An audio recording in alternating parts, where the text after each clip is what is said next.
We'll call this meeting back to order. And the next topic for discussion is a title transfer of the Bureau of Reclamation Facilities. And our LSO has a report. Pierre, go ahead and go when you're ready. Chairman Eklund, members of the Agriculture Committee, Pierre Chenet, Associate Research Analyst at LSO. And I present to you a memorandum on the Bureau of Reclamation's title transfer program. So the Bureau of Reclamation is an agency within the Department of the Interior that manages and develops water infrastructure in 17 states west of the Mississippi River. And I'll first provide a very brief history of the agency. Until the 1970s, the agency's primary and original mission was to build and develop water projects. And in the 1980s, the mission shifted to maintaining existing infrastructure. And in the 90s, the Bureau expanded its practice of transferring facilities to non-federal entities as part of a federal effort to increase the efficiency and cost effectiveness of government operations. And the initial transfer process consisted of a two-pronged mechanism. And the first part of that mechanism was the review and approval of proposed transfer by the Bureau of Reclamation, which included verifying facilities compliance with NEPA. And the second part of that process was to receive an authorization from Congress for each proposed transfer. And from 1995 to 2018, the Bureau of Reclamation transferred 30 facilities. And you can see the list in Appendix A for facilities transfer between 1995 to 2018. But in the early 2000s, the pace of transfer kind of slowed down, and the federal government recently took two actions to facilitate and accelerate transfers. And the first action is that Congress passed Public Law 116-9, which authorized the Bureau of Reclamation to transfer titles to certain eligible facilities without individual and separate acts of Congress. And the second action that the Bureau of Reclamation, is that the Bureau of Reclamation established a categorical exclusion for certain projects, which removed the requirement for environmental studies for each proposed transfer. And since the enactment of Public Law 116-9 in 2019, the Bureau of Reclamation has executed 11 transfers. And the list of transferred facilities is available in Appendix B at the end of the paper. And the dates on Appendix B are wrong, and I can send an updated copy of the memo with the corrected dates. The dates should range from 2020 to 2022. And I'll stand for any question. Questions, committee? Yeah. Senator French. Just a quick question. If the facilities transferred, like up our way, the Heart Mountain Irrigation District, all along the canal for 25 miles from Cody clear to the end of the canal, there's Bureau of Rec reserved lands in case they needed to, the district needed gravel or whatever. If they transfer would all those lands go with it that were reserved just for the district? Chairman Eklund, Senator French, I'm not certain, and I would defer to the Bureau of Reclamation to answer that question. I'm not certain the extent of the transfer.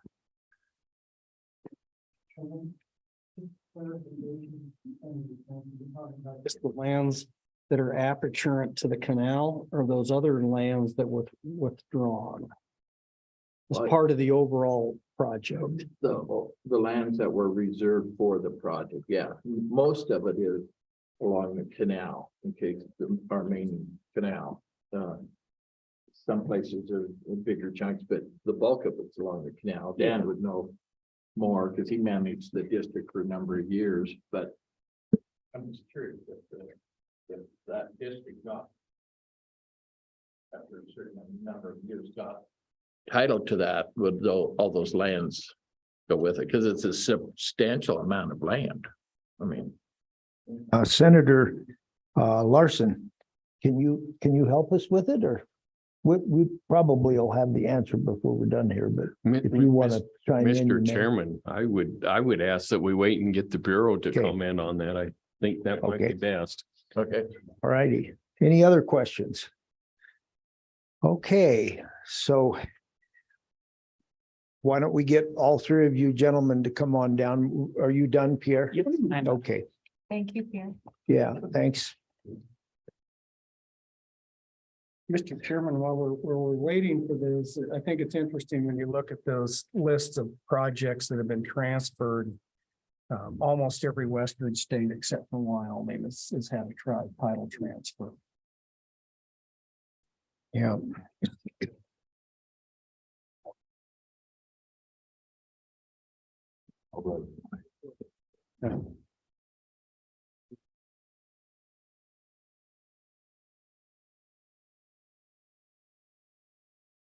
So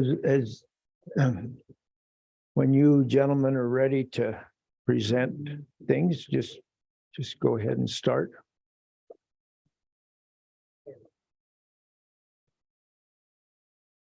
Okay, I'm live. So my name is Lyle Myler. I'm the area manager for the Wyoming area office here near Casper, Wyoming, over in Mills.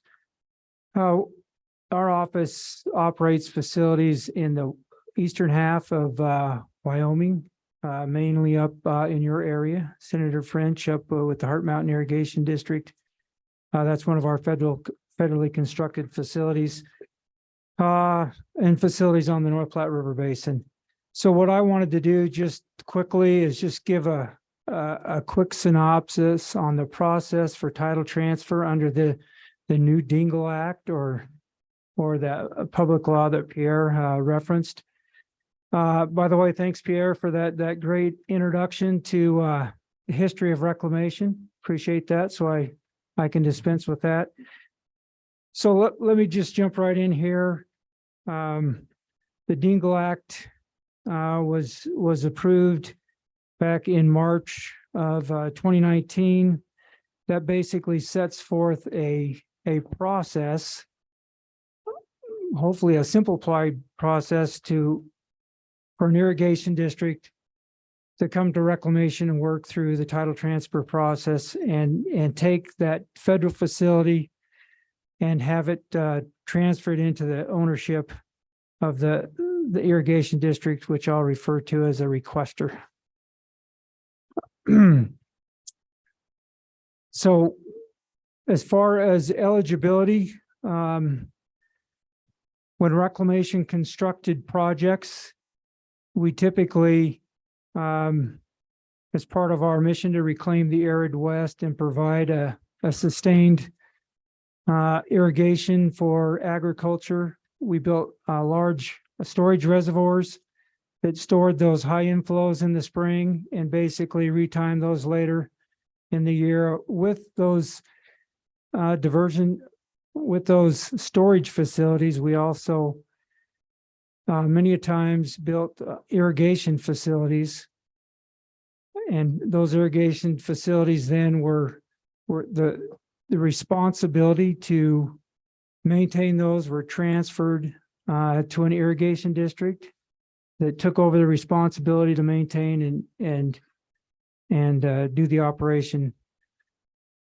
While that operation function and maintenance was transferred to the district, it remained titled to the United States.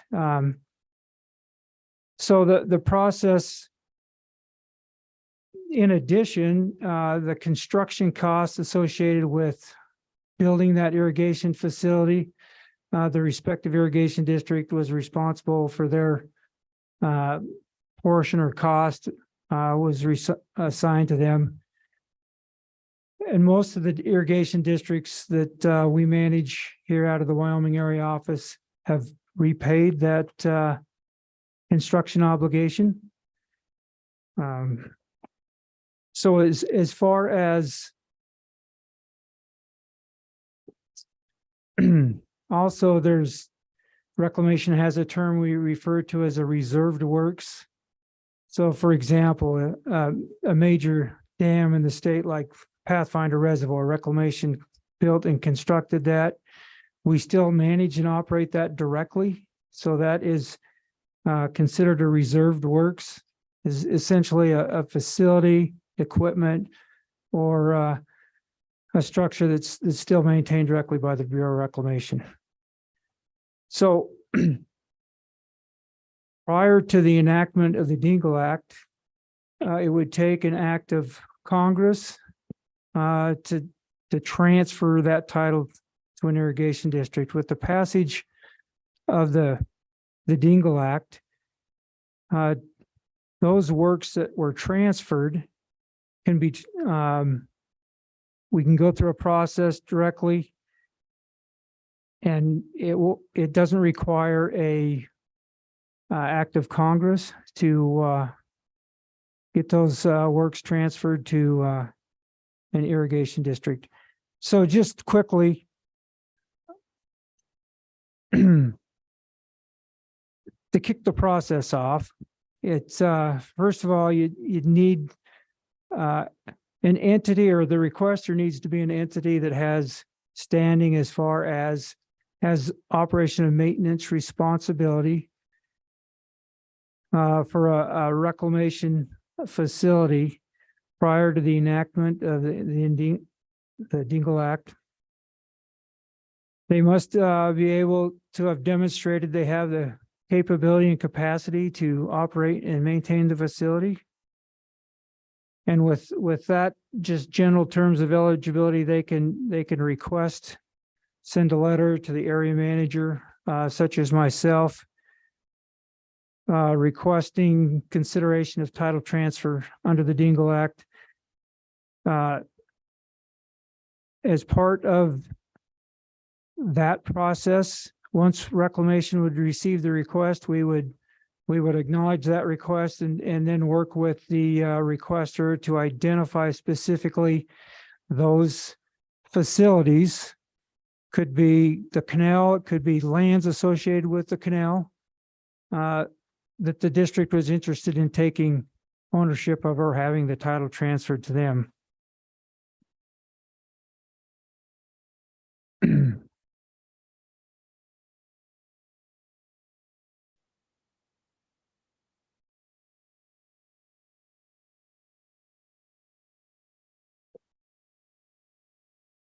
So once we get that request, we would sit down with the requester in our directive and standards, which I believe were provided as information. There's an appendix A to those directive and standards that is basically a title transfer information sheet. Reclamation would work with the requester to clarify exactly what was being identified for title transfer.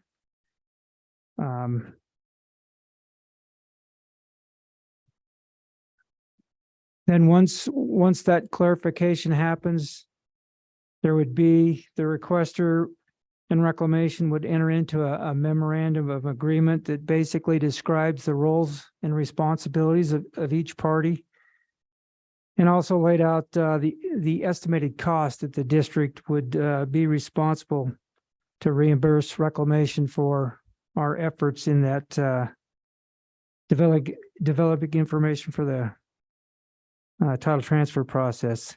And those reimbursable costs would include such things as any realty costs, contract costs, environmental or cultural resource type considerations.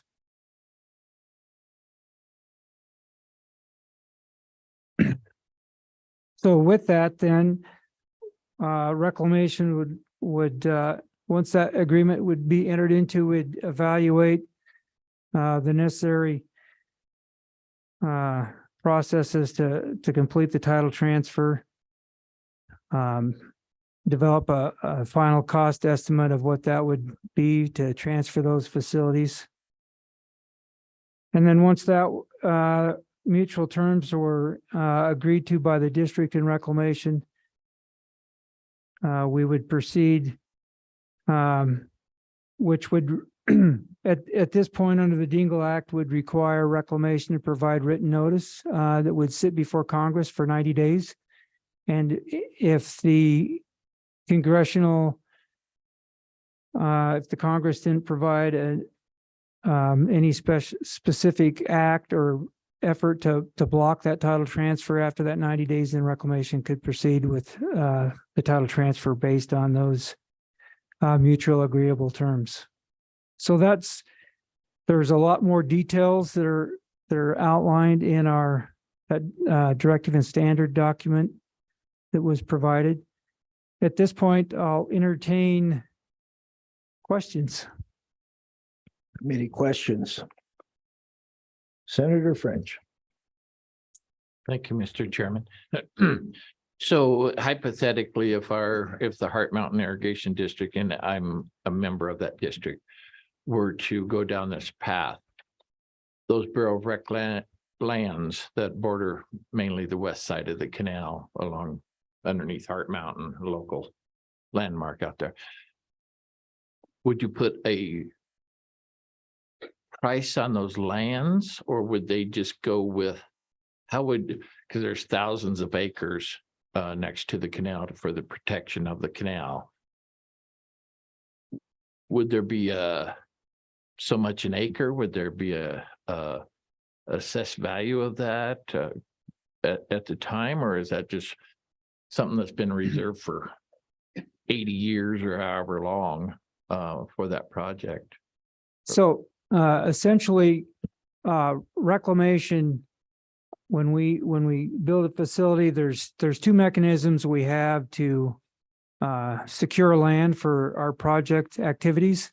One is through acquisition, where we actually purchase the land and have fee title to it.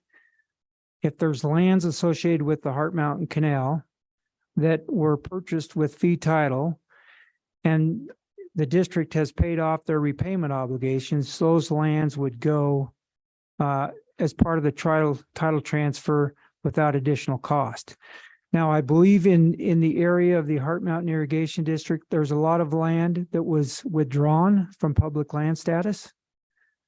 So that withdrawn land was withdrawn by reclamation for reclamation project purposes.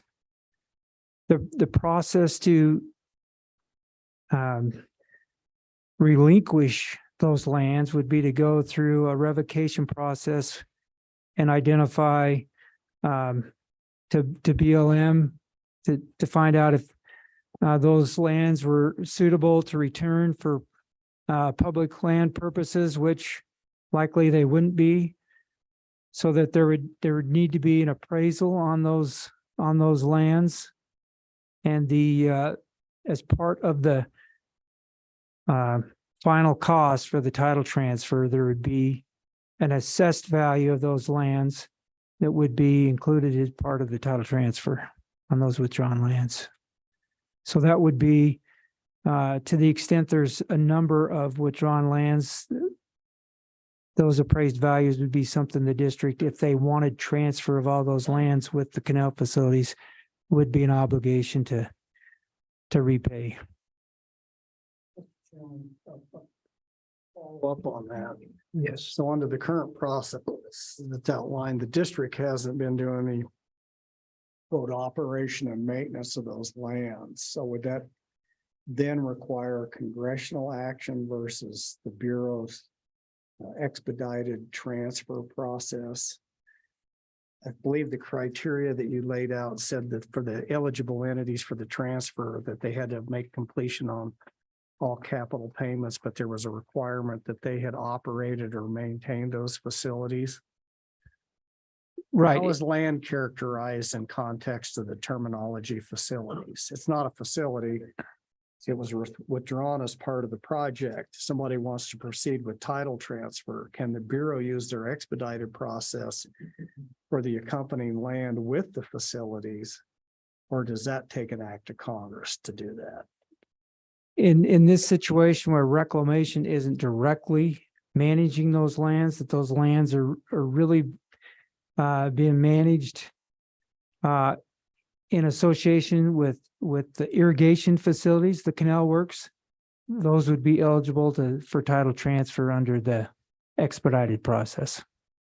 So, and Mr. Chairman, just for my thoughts, being familiar with areas, so you guys think of Ralston Reservoir and some of that stuff south of Powell, those are BOR grounds that were withdrawn, those type of things, I would assume. And all that stuff around Ralston Reservoir is still BOR. And the lands associated. So I think even though those are not specifically aperture to the canal, are those eligible for transfer with the project? Well, that's when we sit down and go through that title transfer information sheet. Those are the kind of discussions and case by case decisions that would be made with regard to eligibility. So I really not sure how that would be handled in that situation. Because I know there's a case, Mr. Chairman, in North Dakota where the Bureau transferred a number of lands around one of the reservoirs up there. Now, most of it had been subdivided at one point in time and stuff. I just talked to some folks in North Dakota and they were filling me in on it. But all those lands were transferred back to the state, and then they conveyed a title to those individual parcel owners that had homesteaded that. But that's a question, because BOR has a significant number of holdings of just land, usually in very close proximity to the project. So again, using the Park County example, between the North Fork and the South Fork of the Shoshone River, there's probably 20 or 30,000 acres of land that was withdrawn from the BLM as part of the overall project that are still under the direct management of the BOR. And I guess that's the question I'm trying to, are those type of lands also eligible for title transfer? So I know that we have probably a significant portion of lands reserved for an authorized project known as the Polecat Bench. And those that is a project that was authorized by Congress but never funded and developed, which tags on to the end of the Heart Mountain Canal. And at that point, I don't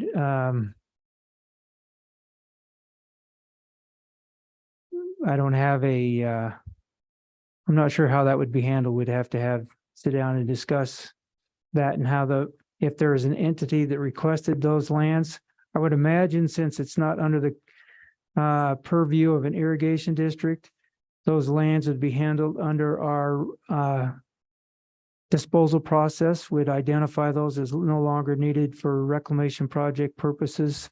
That would go to the BLM. They would take an action on that. And it would either be they could be returned to the public land status, or if not suitable for public land status, they could be sold through the General Services Administration or some process like that. But Mr. Chairman, we did go through one process like that in recent history with Fontenelle. And so there was 126,000 acres that was withdrawn by the BOR, and then roughly 12 or 14 years ago, they rescinded those withdrawals and it went back to the BLM, and it's all BLM. At one time, there was some discussion about conveying those over to the National Wildlife Refuge System. But the final decision was this: they just went back to the BLM. And that could be a very likely outcome with some of those lands that are really associated with that Polecat Bench project. So until Congress would deauthorize the Polecat Bench project, those lands will probably sit as withdrawn for reclamation project purposes.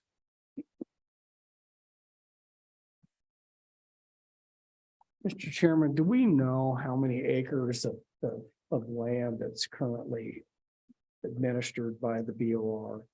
So again, I'm thinking not just the Polecat Bench that was a withdrawal, the project that was never constructed, but again, using the Park County Heart Mountain Canal and then the Buffalo Bill Reservoir between the North Fork and the South Fork. All that boundary around the reservoir is all BOR withdrawn lands that's still under We've tried to do grazing leases on those lands over a number of times to do some stuff, and BOR was never receptive to doing anything with them. But I think those are, to a certain degree, more of the lands of interest that the state might be interested in trying to do title transfer on. But do we have any idea what's the total number of acres under BOR administration right now in the state of Wyoming? You know, I don't have that number off the top of my head, but that's something I could certainly get for the committee. And as far as I would need to contact the state as far as reclamation is concerned, is there's three regions. The Wyoming area office is part of the Missouri Basin region. Then there's the Columbia Pacific Northwest region that administers the area around the Snake River. And then the lower, well, actually it's the upper Colorado River Basin that is on the Green River and whatnot there. So Lyle, Mr. Chairman, is it possible to accumulate that information from those three regional offices as to how many acres that the BOR has under administration? Because I know it's three different offices. Is that certainly data that's available? well, I could certainly look into that and accumulate to the extent that we can. Yeah. So one thing about the acres that you've mentioned as far as around our reservoir. So in that acres around our reservoir where we maintain the operation and maintenance of that facility, those would be considered reserved works, and so would not be eligible under this Dingle Act or the expedited process. Take an act of Congress. Correct. And we have, in some areas, we have a managing partner that manages recreation for us there. Wyoming State Parks and Historic Sites is a great managing partner for recreation in some areas at Buffalo Bill. Senator Kolb. Thank you, Mr. Chairman. Is there any change with the situation in Siskiyou when it comes to the BOR land up there? I know years ago they were trying to get a transfer. Do you have any update, or do you know? I know it's not in your region, but do you know anything about it, sir? Thank you. You know, I don't. I'd have to follow up with likely the Provo area office area manager on that. It's done deal. Representative Schlegel. Yeah, thank you, Mr. Chairman. The question I had is there's a map with the information we got talking about BOR transferred works in the state of Wyoming. And none of those are listed on the information that Pierre shared with us. I was just curious, are these transferred works that have already been transferred? Or are these ones that you would like to see transferred? These are existing reclamation facilities where the operation and maintenance is done by a third party or the irrigation district. So the operation and maintenance is transferred to the district to do that. And they would be those entities, if they wanted to request title transfer under the Dingle Act, could certainly make that request and initiate the process to have ownership of those. I guess I'll call it purple. Those purple canal facilities basically outline those federal facilities that could be considered under the expedited title transfer process. Okay, thank you.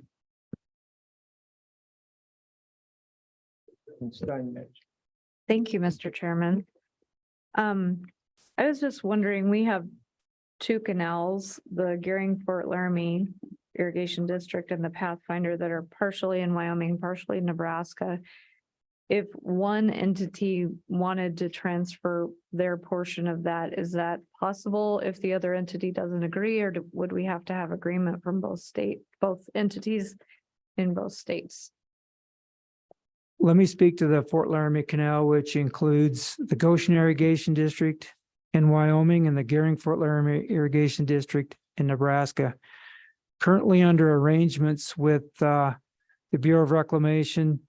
Goshen Irrigation District has the responsibility for operation and maintenance of the works in Wyoming, and Gering Fort Laramie has the operation and maintenance responsibility in Nebraska. Because of the Nebraska district, Gering Fort Laramie Irrigation District receives water through Goshen's portion of that canal. Gering Fort Laramie Irrigation District pays a little more than half of some of the O&M costs for that Wyoming section of the canal. So it's possible, but in the evaluation and discussions, there would need to be communication between the two districts. Reclamation would want to ensure that if Goshen proceeded with the title transfer, that Reclamation's portion in Nebraska that remained in Reclamation ownership would there'd be requirements that they would still get delivery of water into their system in a like manner and like amount. As part of this expedited title transfer process, one of the important things would be public disclosure, working with affected entities or stakeholders. And so I would envision that Goshen and Gering Fort Laramie districts would have to work very closely and come out and make sure they had arrangements in place that would satisfy Reclamation's concerns when we had an agreement in place to title transfer the Wyoming portion of the Fort Laramie Canal to Goshen.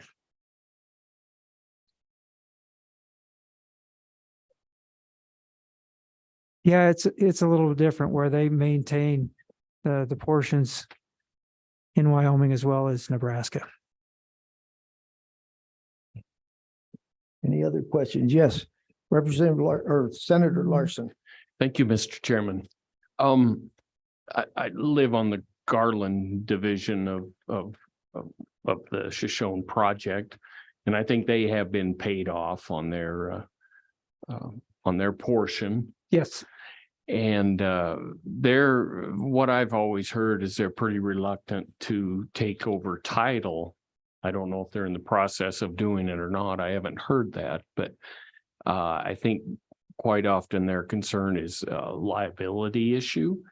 Do they have an advantage having the Bureau actually still have title to the project? Is there a benefit to them by leaving it the way it is in liability? There are some benefits and some disbenefits. So let me just talk to the benefits real quick. First of all, if it's still titled as in the name of Reclamation, Reclamation has some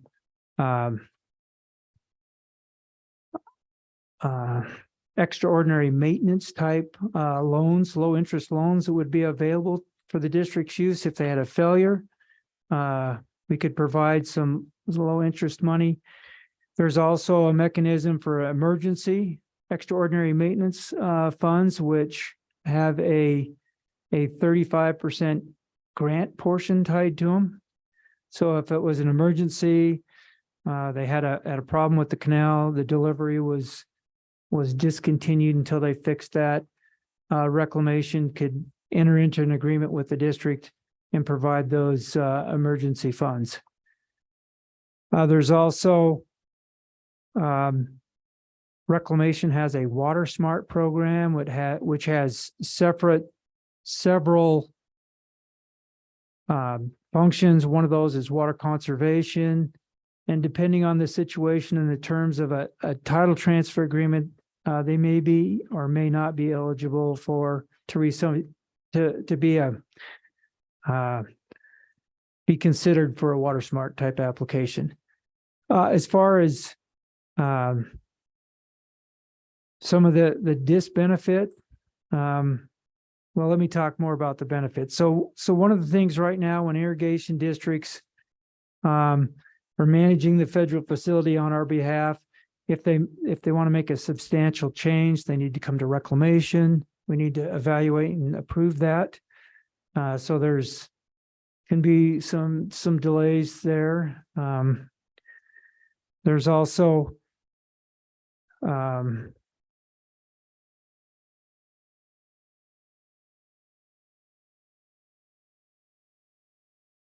of the things reclamation does to make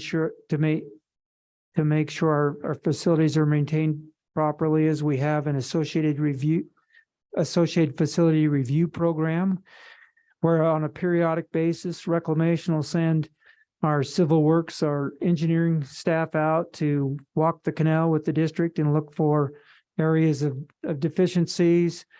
If any are found, then we'll write recommendations to the district to correct those and work with the district. Well, keep track of the district and make sure that they perform those repairs so that the federal structure is maintained accordingly. So when the title is transferred to the district, reclamation basically divests itself of any liability associated with the facility. So if there's that would be the responsibility of the receiving entity. Some of the benefits to that would be the district, provided the district's maintaining the facility in like manner and for like purpose that prior to the transfer, the district would be able to maintain those facilities without the need to come to reclamation for an approval. The reclamation would no longer be out there reviewing the facilities, writing recommendations for the district, correct? So that may be a benefit as far as the district might see. So along those lines, once it's transferred, one of the issues that we're grappling with is we've experienced substantial subdivision under some of these BOR projects. And so those irrigation districts are sitting there with the volume of water that's now under houses. And then it's my understanding to reallocate those to other lands, they have to go get that permission through the Bureau to move that water from one parcel to another. Is that the way you understand that process works? In other words, it's a BOR project, there's an attached water right there. Somebody builds a subdivision or expands even the footprint of an ag operation, and there's 2 or 3 acres now that's not being irrigated. For that district to be able to take those 2 or 3 acres and allocate it to another piece or put a greater allocation, same amount of water, but just on lesser volume of land, that all has to be approved through the BOR. Is that accurate or not? I've heard that assertion made. Okay, so under contract, in some contracts, we identify an acreage amount that's the district serves. And under that concept, if acres go out of production and the district has other lands that are associated with an area that can be receive water from their canal system, they would come to reclamation, and we could approve a transfer. We could incorporate those into the district's boundary.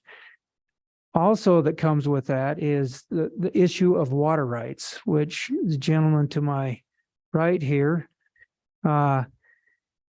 would handle. So if those lands are now under houses and out of production, if the district could make arrangements to have the water rights associated with that land transferred to these new areas, and that would be a process that the state engineer's office would be involved with, then that could happen. How arduous process is your perspective? I understand this process. Trying to understand the Bureau's process to move water to new lands within a project, or maybe it's not even a project. Well, provided there's no net change in acreage that would make it a lot less complicated. Okay, Chairman Steinmetz, you had a follow-up to part of what we were discussing there. Go ahead. Yeah, thank you, Mr. Chairman. And Lyle, I really appreciate being here and being ready, willing, and able to answer our questions. So after what we went through on GID and the tunnel collapse, there were times we had a hard time getting our questions answered. But when you mentioned divesting yourself of liability, the BOR, could you explain to me what liability you have currently in a facility that is a transferred work already? Because that was what we were trying to grapple with and ascertain when all of that happened, and the district was on the hook to repair the facility that they'd already paid for, and yet they didn't have title to, and it was a lot to navigate as we went through an emergency. And so could you explain what liability you have and how that works for us, just so we know? Well, I'm going to answer that in somewhat of a roundabout fashion. So with the transfer of the operation and maintenance responsibility to the irrigation district, that the operation and maintenance falls to the responsibility of the associated district.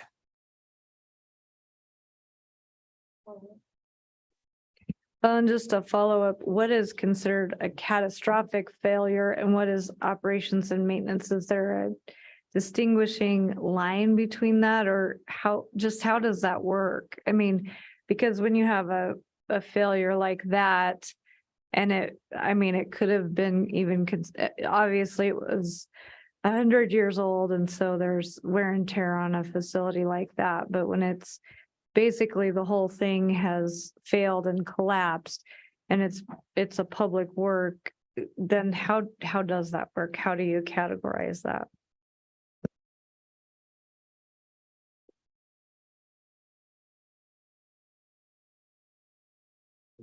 What she's asking, the difference between basic maintenance and a catastrophic failure, neither of which. So I saw the pictures of the canal, inside of the canal 30 years before it blew up, and then it was like a year or two before it blew up, and they were all the same. There'd be no way of knowing how to maintain it. So at what point in time, what responsibility do you have in maintaining in a catastrophic event like? Well, Yeah. in the case of the Fort Laramie Canal Tunnel, reclamation was able to secure this emergency extraordinary maintenance funding that had the 35% grant to it. So about a 1.4 million of the $4 million that we were able to provide to the district for those emergency repairs so they could get the facility back in service. That was where we assisted the district. There's also the ability reclamation have. We've got technical experts in our Denver office that were able to come out and look at that and provide some information and recommendations to the district to help them in their repair. Go ahead, Chairman. Thank you. And thank you for that. And we were appreciative of that. So don't get me wrong. I'm just really trying to understand what liability you're divesting yourself of. When, do you know what I'm getting at? I mean, what is the liability? Well, at this point, the operation and maintenance is to be performed by the irrigation district, and we have contracts with them to perform that operation and maintenance. All right. Okay. Thank you. Senator Ide. Thank you, Mr. Chairman. Just a quick question, sort of follow up on some of the last comments here. Do you foresee the possibility of, one or various districts not being interested or others in a title transfer? And what would happen at that point if nobody stepped up? I guess I don't really quite understand in a situation like that, how that would be handled. If they were afraid of liability or other issues and saying, you know, we don't want to step into the trouble. Thank you. And that is a consideration that the district would have to evaluate as far as taking ownership of the facility. In some instances, districts have also taken on a facility that includes a dam, which there may be more liability associated with that than just a canal structure. We've been contacted by 3 irrigation districts. At least my office has directly been contacted by 3 irrigation districts directly inquiring about title transfer under the Dingle Act. One of those districts has, because of some of the administrative costs to do that, has declined further consideration amongst whatever other considerations they had. Another irrigation district is, there was a number of withdrawn lands that they were requesting in their title transfer, which was going to take some funding to do those appraisals and evaluations. And at this point, they've put that on hold for the irrigation season, and we'll probably reconnect with them later on in the fall if they decide to pursue that further. Mr. Chairman, just a follow-up on where Senator Stein was talking about, and then talking about some of the liabilities and with the loan programs, and it's nice to have those out there. But even under extraordinary maintenance circumstances, catastrophic failure and the risk associated with that. With the BOR program, and so long as it's a BOR facility, you still have to comply with all the National Environmental Policy Act, National Historic Preservation Act, Endangered Species Act, and the Clean Water Act.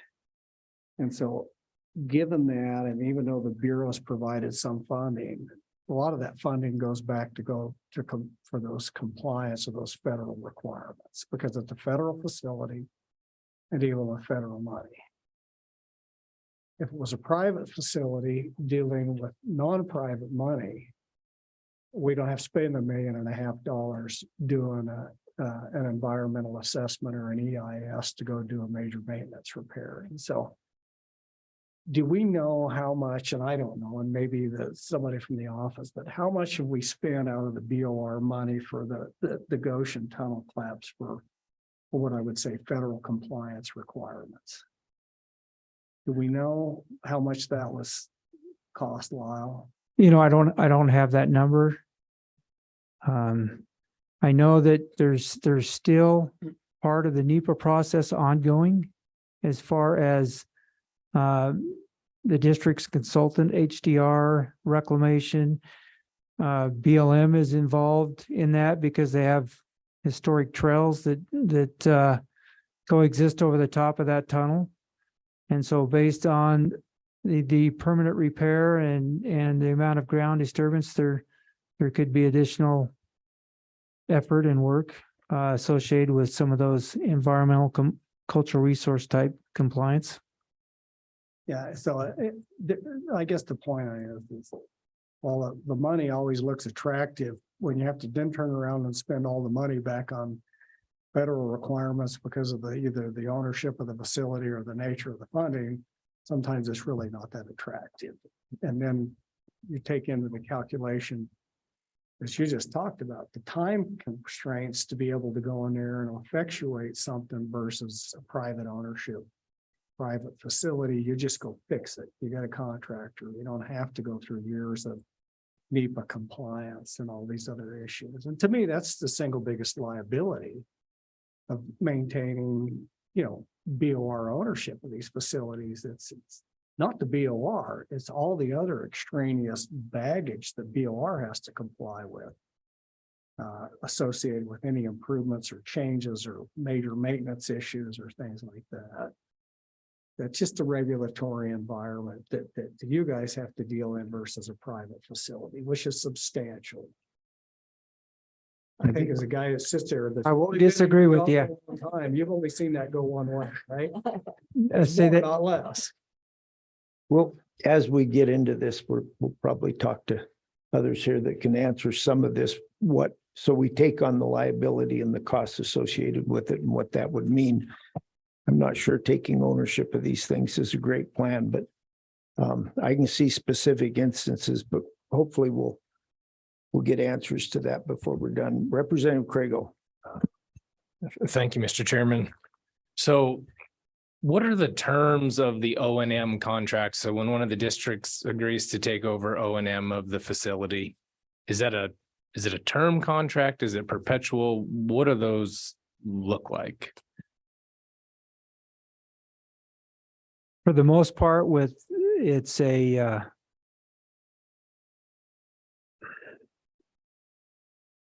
well, there could be a term associated with it. Many of those would just be a perpetual type contract. Unless they were more recent. Some of the earlier ones were, didn't have an expiration date on them. Follow up, Mr. Chairman. Oh, So some of the more recent ones do have an expiration date on the agreement? Am I following you? Well, and I don't know that right off the top of my head, so I'd have to provide information to you on that, Representative. Thank you, Mr. Chairman. Continued follow-up. I'm just trying to think through the legalities of, so we have a transfer of O&M. BOR still maintains ownership, title, but what are the legal consequences?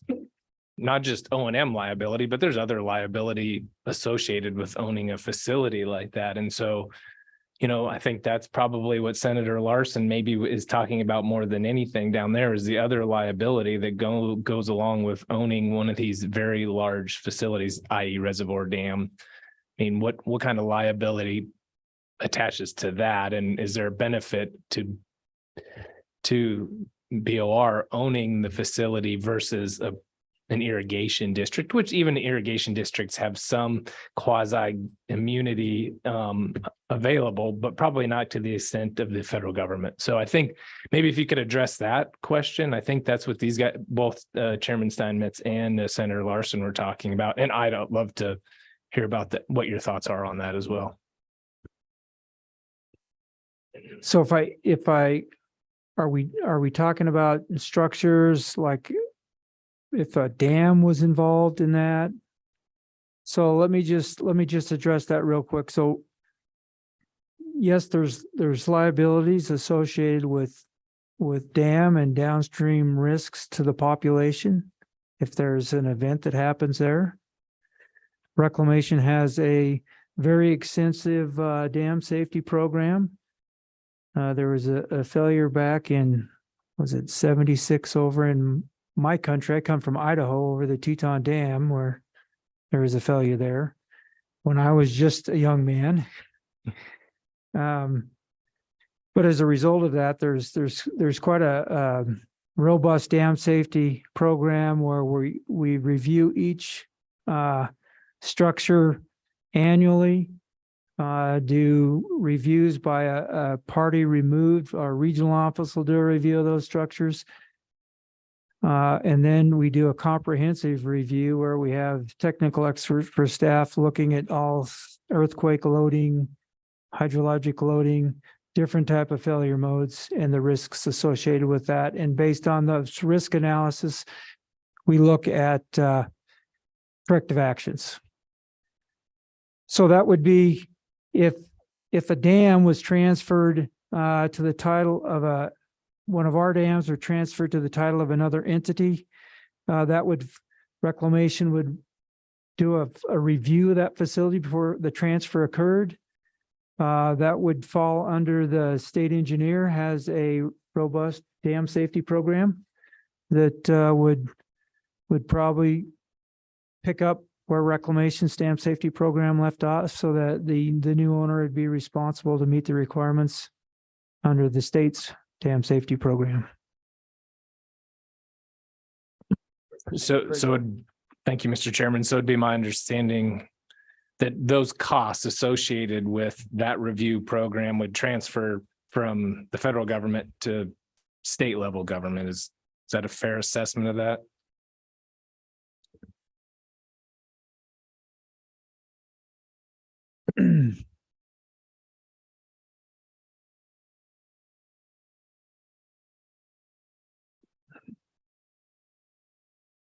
Well, let me think here for just a moment.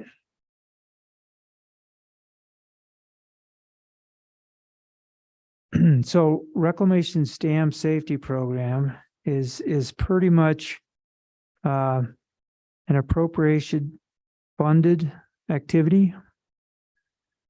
When we get into when we find a deficiency and there's a correction to be made, the project beneficiaries are responsible to pick up 15% of those costs. So there's still a significant portion that comes out of appropriations for some of those actions. Now, as far as how that translates to the state and how the state funds their review program, I would have to defer to Brandon. Hang on, we'll have one more question. Turn this on. We'll go to the state engineer in a minute. Go ahead, Representative Larson. Or Thank you. Senator. Now, Thank you. I'm sorry. Thank you, Mr. Chairman. Yeah. I got a couple questions on if having the government, BOR still own the projects, is there a benefit? And the question is like policy, what's the Bureau's policy on easement encroachment? Is there protection there that the Bureau can help the irrigation districts that are operating and maintaining those projects now? Is there policy out there to help them with easement encroachment? Well, we do have a federal regulations that identify activities that can occur on reclamation land or on those easements. It would have to be a case by case basis. I know we've had activities where we've had a landowner trespass and cut a road on reclamation surface that we've our special agent has become involved and put a stop to that, and the particular trespasser was responsible to restore that disturbed area. There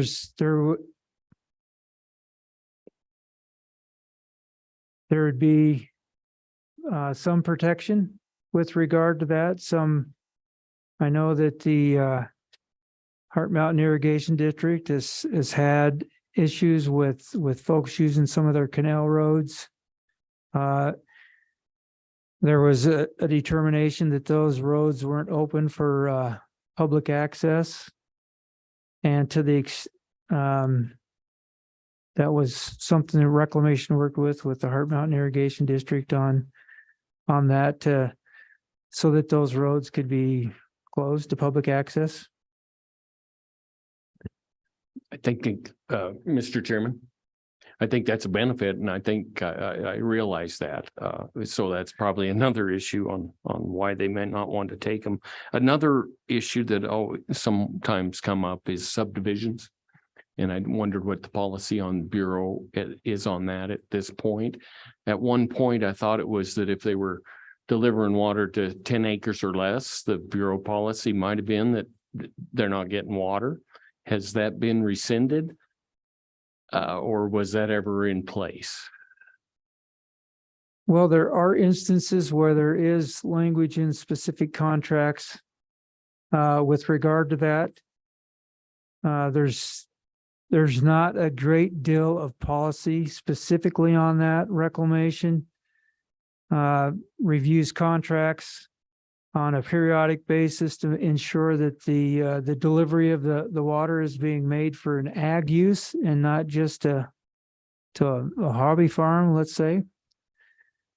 So in Reclamation's viewpoint, if the district delivers to the 40-acre tract or turnout, and that gets subdivided further, it would be the responsibility of the subdivider to handle any water deliveries within that subdivided tract. So it wouldn't be something that the district should be responsible for, but that's, they likely get involved in that anyway. Okay, thank you. I think we had something directed to the state engineer, so this would be your turn, Mr. Director. Mr. Chairman, thank you. Good afternoon, members of the committee. Brandon Gebhardt, the state engineer. And I think the question that came my way had to do with potentially funding through the dam safety program, or who would be responsible if it were a private facility and we identified a deficiency that needed corrected. Is that, Representative Prego, does that capture your question? Thank you, Mr. Chairman. Actually, it's just the actual inspection process. I wasn't even getting to the deficiency part. I mean, right now I'm just trying to learn. So correct me where I'm wrong. It was my understanding that right now the Bureau does the inspection on their facilities. If we transferred ownership to the district, actual fee title to the district, then it becomes the state inspection process. And I assume that would then, the cost of that obviously then falls on the state. That was my question, or just the inspection, not the actual remediation part if a deficiency is found. And Mr. Chairman, Representative Craigle, thank you for that clarification. So currently our dam safety program does inspect all of the dams in the state.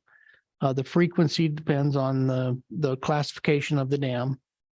But I will also say that I'm fairly certain that a majority of the Bureau facilities, we participate in those inspections also. So when they go out and inspect, our folks will go alongside them and take note of what they're inspecting. But on a private facility, say it was a high hazard dam, we put that on a cycle of, I think, every 5 years, they will get inspected. And yes, our agency pays for that inspection to go out and accomplish that inspection. But we'd also do it on the Bureau facilities already too. Thank you. Chairman Steinmetz. Thank you, Mr. Chairman. That just brings up another question for me is who pays for the BOR inspections? I know when a lot of the work was being done with GID, there was a cost associated to a lot of that work. Does BOR pay for the inspections or does the irrigation district? So as part of our associated facility review program, where we periodically inspect the canal facilities, Reclamation covers the cost of those inspections. Okay. So I guess I'm not sure we want the liability that you guys have with these dams, so I'm kind of curious. And I'm talking about the larger structures. If you could give us some scenarios on what the cost would be. So we've got the La Perelle, we're rebuilding that thing. We're in the process of it, going through the permitting process. And I think we're hoping that the Bureau of Reclamation can take over quite a bit of that expense. I believe we don't know that for sure yet, but somewhere in the process, it's yours right now. The old one that's falling apart. Could I interrupt for just a sec, Chairman? Okay, go ahead. So La Perelle Dam is not a reclamation structure. It's a private structure that was developed by the La Perelle Irrigation District. As part of the bipartisan infrastructure law, our astute Senator Barrasso was able to put language in that bill that identified monies to rehabilitate a Carriac Dam.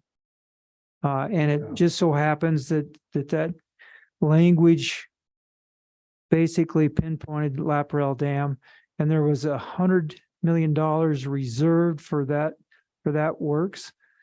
And reclamation is working with the Wyoming Water Development Office. We've entered into a funding arrangement to provide that money. It was authorized by Congress for that works, and I'll let him speak further to that if he has some comments. So it may be the better example would be Pathfinder modification. What would have been the difference between us owning that facility? It's a big one. That might be an easier one. Before and after, we put 13.5 million into the modification. Bureau of Reclamation put a bunch of money into it. If we'd have had ownership of the facility, what would that have looked like? Would the federal government have paid for this thing, or would we have taken up the tab on it? Do you have an idea on that? I think you were involved in that, or is that before your time? Mr. Chairman, Jason Mead, Director of the Water Development Office. Pathfinder Dam was a little bit before my time.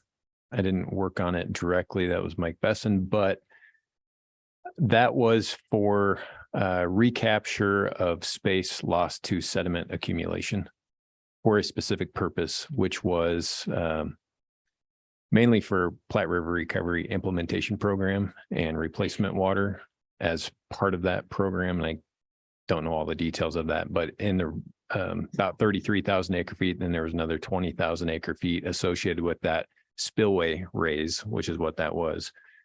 That could be sold to North Platte communities under contract in years of regulation, or then also sold on to the Platte River Recovery Implementation Program for additional water. So it really had a Wyoming specific purpose. So I think regardless of whether Reclamation owned it or Wyoming owned it, we would have paid the same amount.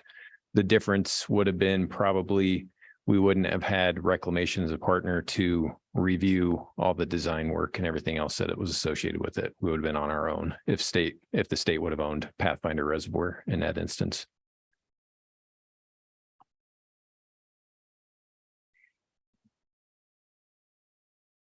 Oh, so the federal government didn't pay a share of that, other than they helped us with all of the jumping through the hoops. And Mr. Chairman, I don't believe that you guys paid anything on that, did you?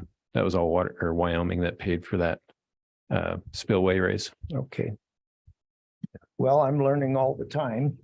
So is the committee.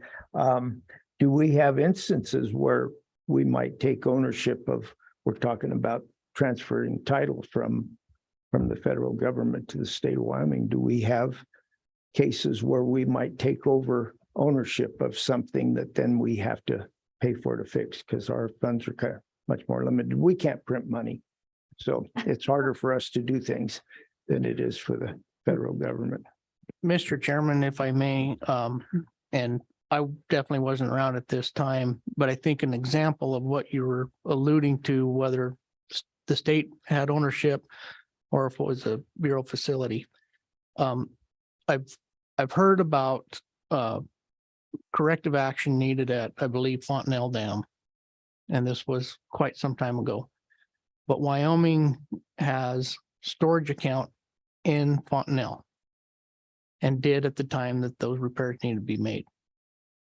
We participated in some of the cost of the rehabilitation of the dam, but it certainly wasn't the entire amount.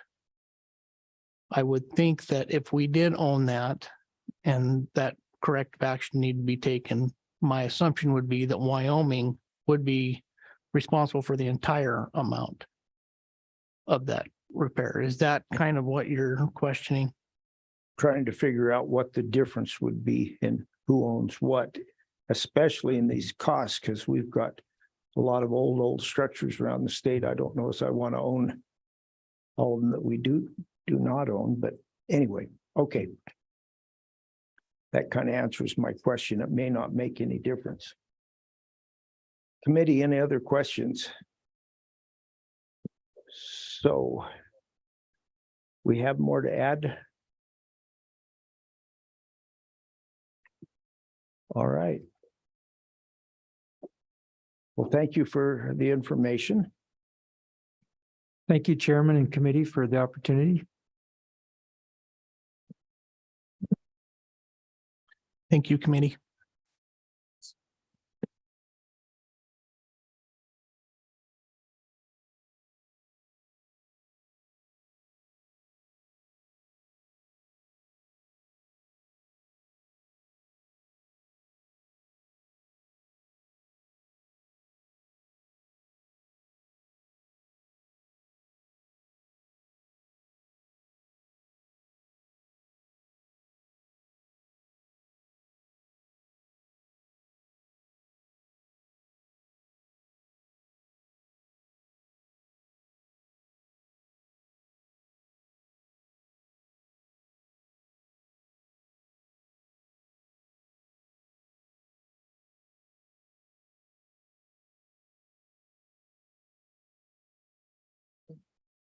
So I'm hoping that everybody's here by the time we work into the next topic, which is, Anna's better handed. oh, we have public comment, don't we?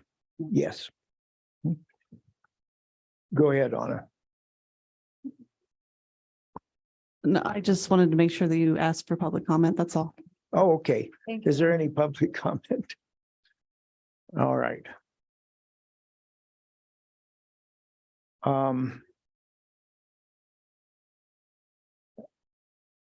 Is the Wyoming Game and Fish Department here? I figured that's who you were. You may come up here. Right. Brought to us by some concerned people. They've got an elk herd. It'd be on the Laramie Range. And I don't know whether it's one elk herd or I know it's many, many elk and it's way over capacity. What this herd should be is what I do know. And we have the Craig's, are you Mr. Smith? And Yes, sir, Mr. Chairman. yeah, Deputy Chief of the Wyoming Game and Fish. Can you go ahead and present us with some testimony and ideas? Mr. Chairman, maybe again, my name is Craig Smith, Wyoming Game and Fish Department, Deputy Chief of the Wildlife Division. I'm happy to answer any questions that the committee may have. I think this agenda item was put on the agenda by some of the producers and perhaps maybe they are interested in testifying or providing information, and then I'm available to answer questions, but I'm here however you prefer it, sir. Oh, whoops. We'll do it out of a different system. We'll bring up some of the producers that have this problem with the elk and we'll get their perspective on it. I don't know how many of you, hello, Juan. How are you? Good. How about with the producers that are bringing this concern to us? And it's a little unusual for the committee to work on this because it's generally the travel and recreation folks that handle wildlife deals. But this one affects agriculture and hasn't been addressed adequately, they feel, by them. And we're here to come up with some ideas to try to remedy a problem. So why don't the producers come on up now, if you would?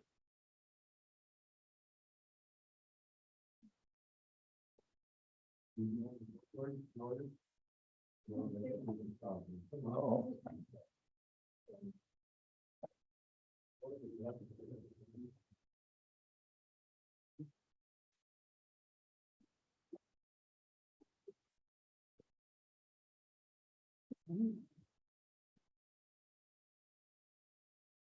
Are we ready? We're ready. Go ahead and have a chair and give us your name and. Yes, sir. My name is Juan Reyes. I ranch in southeastern Wyoming. From Hannah to McFadden to Tie Siding to Albany 12 and headquarters in Wheatland. Every one of those, can you hear me? Every one of those problems we're having, every one of those ranches, we're having overpopulation of elk. The reason I'm here, 3 reasons. Overpopulation of elk, private property rights, and the health of our range, environment, habitat, whatever you folks like to call it. Those are the 3 subjects I'd like to touch on. Overpopulation of elk, area 6, on area 6, game and fish numbers, their objective is 1,800 elk, which I assume that means that's the ideal number for that area. We've been after game and fish longer than this, but the last 2 years, for sure, trying to find out how many elk we have in area 6. Where's that area? Mr. Rea, where's? It'd be west of Highway 34. Okay. Interstate I-25 to I-8, is that correct, John? Does that answer your question? Yes, thank you. Okay, so their objective, 1,800 head of elk. That goalpost keeps moving around from 500 to 1,800. So I don't know how we get there, but 1,800, and I believe we can live with 1,800. I don't know that I can live with 1,801, but 1,800 is fine. Let's see, what else do I have? What's happening the last 20 years of drought, we've had, a rancher has 3 recourses. You either sell your cows, you lease more land, or you buy more land. While we do this, elk keep increasing. Our habitat, our management practices, you might say, what we've been taught over the years, and I'm a newcomer to this compared to Charlie and Ray Garson, but what we've been taught is to leave 1/3 of the grass behind, leave some aftermath in the meadow so you can get there a month earlier than you normally do, save yourself on hay. Those practices have changed because when we do that, the elk pretty much just cleans us out by the time we get back to those areas. My neighbor up above me, Don Willis, is a good example. He tries to leave those upper meadows for calving. You know, those upper meadows look like Juan's feedlot when you get there sometime. There's just litter with elk. So those are some of the, one of the main reasons. Simply put, if you're familiar with the term annual unit months, all that means is how much a species, how much grass they eat. A horse is 1, a cow is 1, an elk, a full-grown elk is 0.6. So is a yearling beef steer. So we can just compare those two as far as how much they consume. When I go lease ground in the Laramie Plains, that's costing somewhere around $24 a month per yearling steer, the same AUM as the elk. What I'm getting to here is every time we go over that objective, I think the game and fish, the state of Wyoming, however you want to call it, is depriving landowners the opportunity of profitability. And that's a taken. And I came to this country because of socialism. And I feel fairly strong about private property rights. And I think we all do. And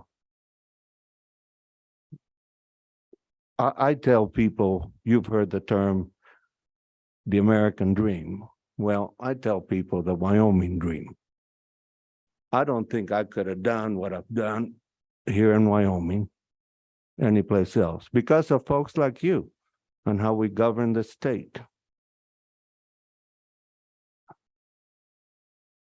And not keeping those elk numbers down, you're going to hear a lot about access. The problem is a failed model for managing elk. And it's not this administration. This happened years ago. But now we do have a problem. 4,500 to 5,000 elk, which they just got done doing that study a couple of weeks ago, or they're flying, is way over the objective. It's costing me several $100,000 a year leasing property, buying hay to keep those elk going. Game and Fish does have tools. Am I on a time session here, young lady? You were looking like I was going. I don't want to bore you to death. No, you're not. You're not. We need the information. The 4,500 to 5,000 elk that you're talking about, is that this area that should be 1,800? Yes, sir. Area Okay. 6 is, All right. and that's Game and Fish numbers. Okay. You talk to a rancher, he'll probably say 6,000. You talk to Game and Fish, it's 4,500. So you take that for what it's worth. So they're costing me a lot of money, and I think that's a taken. And I don't believe the state of Wyoming wants to be doing that to anyone. I believe if we're going to make Wyoming the playground of the world, it shouldn't be at the cost of a few ranchers. Not all of us are rich ranchers. So I don't think I think we just need to get a handle on it, and we're having troubles getting there. We have made some progress, but I think a lot more can be made, and they have the tools to do it. So that'll be the cost of the overpopulation. Like I said, depriving me the opportunity, or landowners prohibiting me the ability for profit. That's a problem with me. It should be a problem to all of us. How Now how long did it take to get from 1,800 to 5,000? How long did it This take? overpopulation, it's supposed to be at 1,800, and Yes, sir. and how many years? So I don't think anybody rightly knows, because they haven't, even the Game and Fish, that's what I'm having trouble with. How can I manage a ranch if I don't know how many animal units I can run on that ranch? How can they manage the elk or any other species if they don't know those numbers? And I think we just found those numbers a couple of weeks ago. So I don't know the answer to that, sir. Chairman Steinmetz. Thank you, Mr. Chairman, and Mr. Reyes, thank you for what you have had to say. I meant no disrespect to you. I was looking for our Senator Hicks. I know he's on the Wildlife Task Force. And so I was hoping he would have some comments for us today as far as their work and what they're doing, but he's not in the room right now. He might be back soon, but I was hoping that he might give us some comments on as to where. So that's why I was looking around trying to figure out where he might be and if he had any input into your situation. Would you like me to stop, Senator, and wait? No, I just wanted to let you know that because I meant no disrespect to you whatsoever. Well, thank you. Well, we'll have other questions anyway, but about how many, what might you think the increase in the number of elk calves that survived from last year's crop would be? Do you know that number? I don't know that number, but the number that I'm given by the Game and Fish is that by December, 50% of those are dead. Okay. Does that answer your question? Well, I don't know what the original number is, which is, did these 4,500 head, To 5,000? yeah, did they have 1,000 calves and You know, 500? I'm in the bull business and I call an elk the most prolific animal in the state of Wyoming. Now, the reason they're prolific is because there's a bull elk for every cow. So that I wish my customers would take me up on that. But Okay, I would say, sir, 90% of those cows probably get bred, maybe more. And 50% of those calves live to December. Would be my best answer for you, sir. okay, I don't know, those numbers are game and fish numbers. all right. But it could be 1,000. The herd increases by 1,000 head a year. Yes, sir. Okay.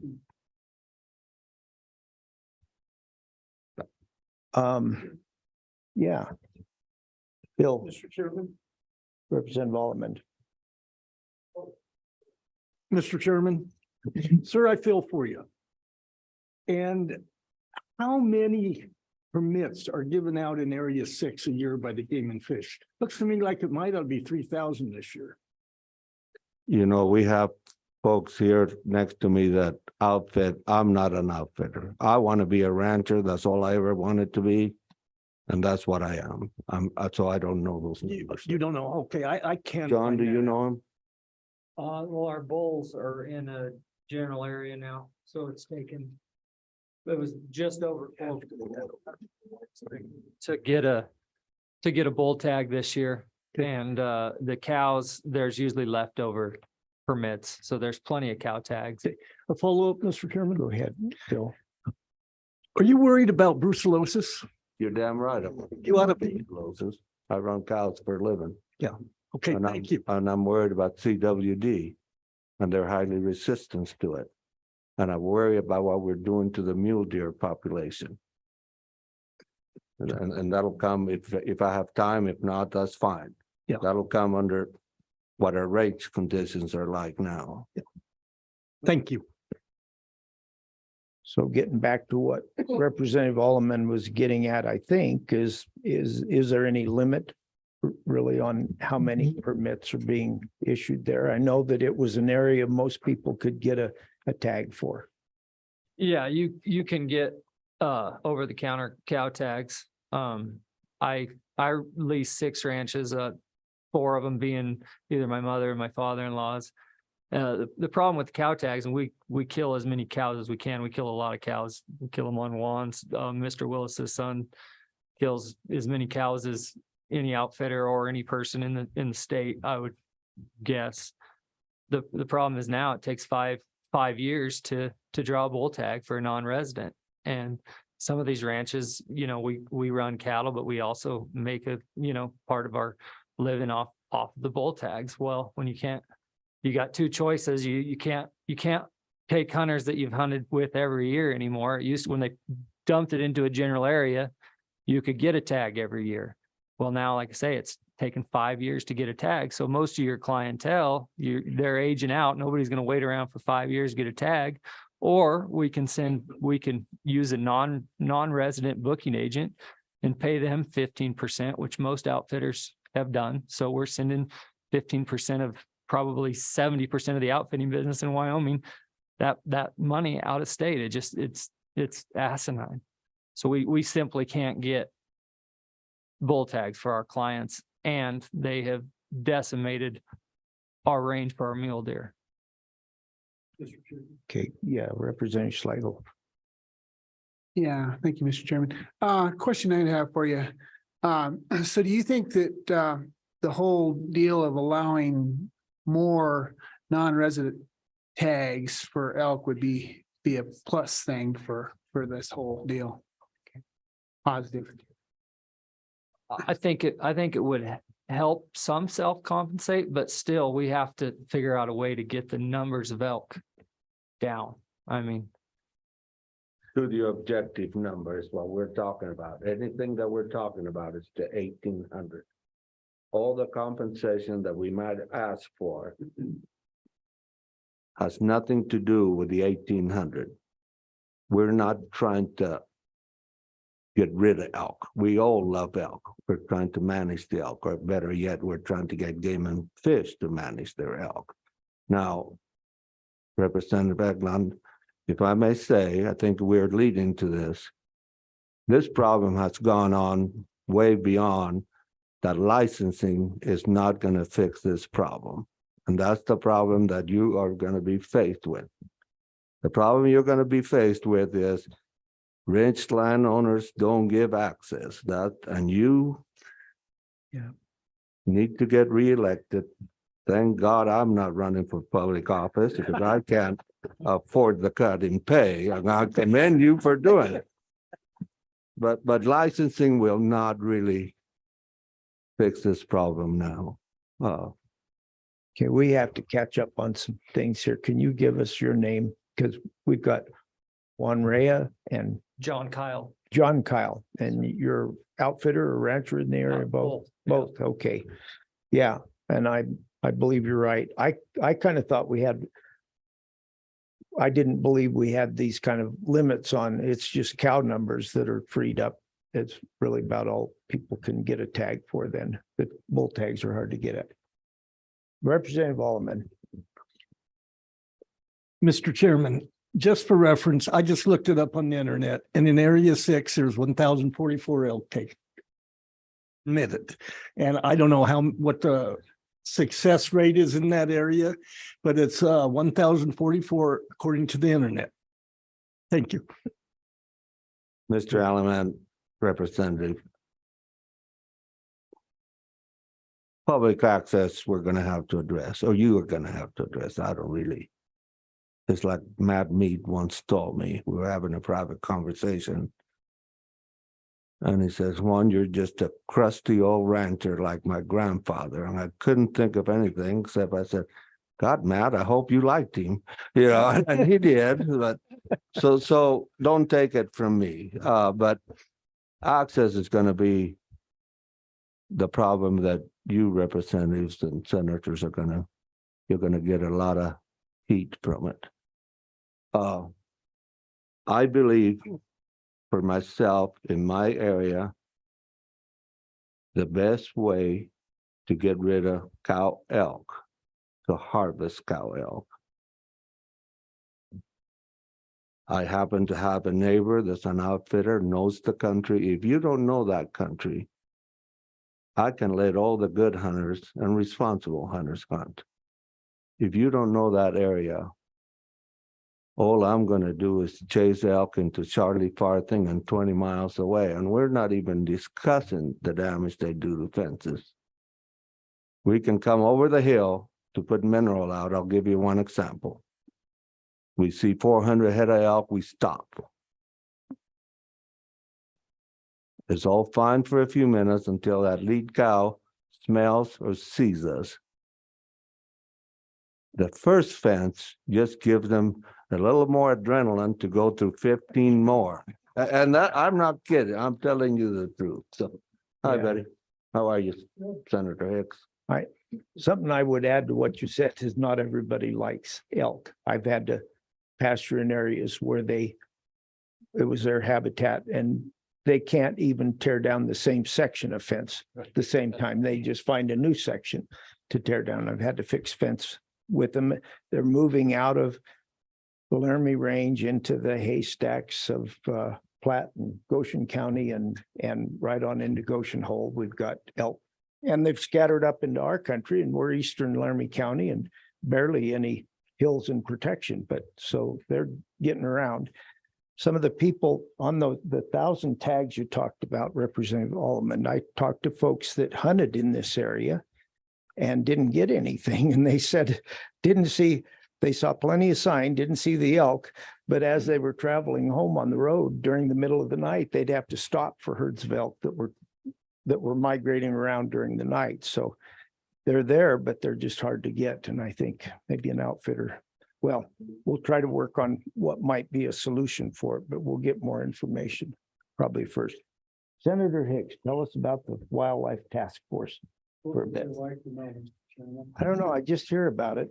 Don't know what you do. So we took considerable testimony and worked on this issue and then some of the extraneous other issues associated with it, which is access. But first, just kind of a couple preparatory remarks is I'm not in the bull business. I'm in the no bull business. You're lucky. So let's just cut the bullshit, gentlemen. I think some of the statements are absolutely accurate. You can issue all the licenses to hunters in the world and you're not going to kill the elk because you need to get killers, not hunters. And this is why statewide we have an average success of 30%. And until you employ somebody that knows how to kill elk, you're never going to address the problem. And so you can't just enter unlimited general licenses, unlimited cows will never address the problem, because of the issues of the private lands associated with the refuge component, and elk are pretty smart. So unless you have somebody that's very adept at killing elk, which is not the general public, issuing all the licenses is not going to solve the problem. It hasn't solved it in any other place around the state of Wyoming that I'm aware of where it's similar. We made a couple of specific recommendations that the department go back and look at the commission to look at their depredation statutes. Under those statutes, they could issue directly to the landowner a number of unlimited tags to start to address this issue.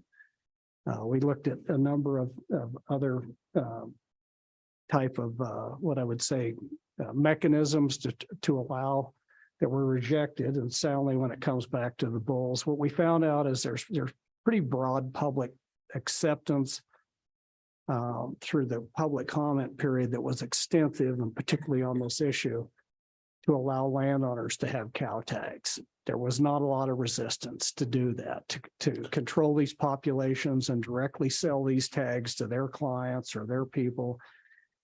Our understanding, our recommendation was back to the department because we were told they could address that through their depredation statutes to effectuate that type of a program.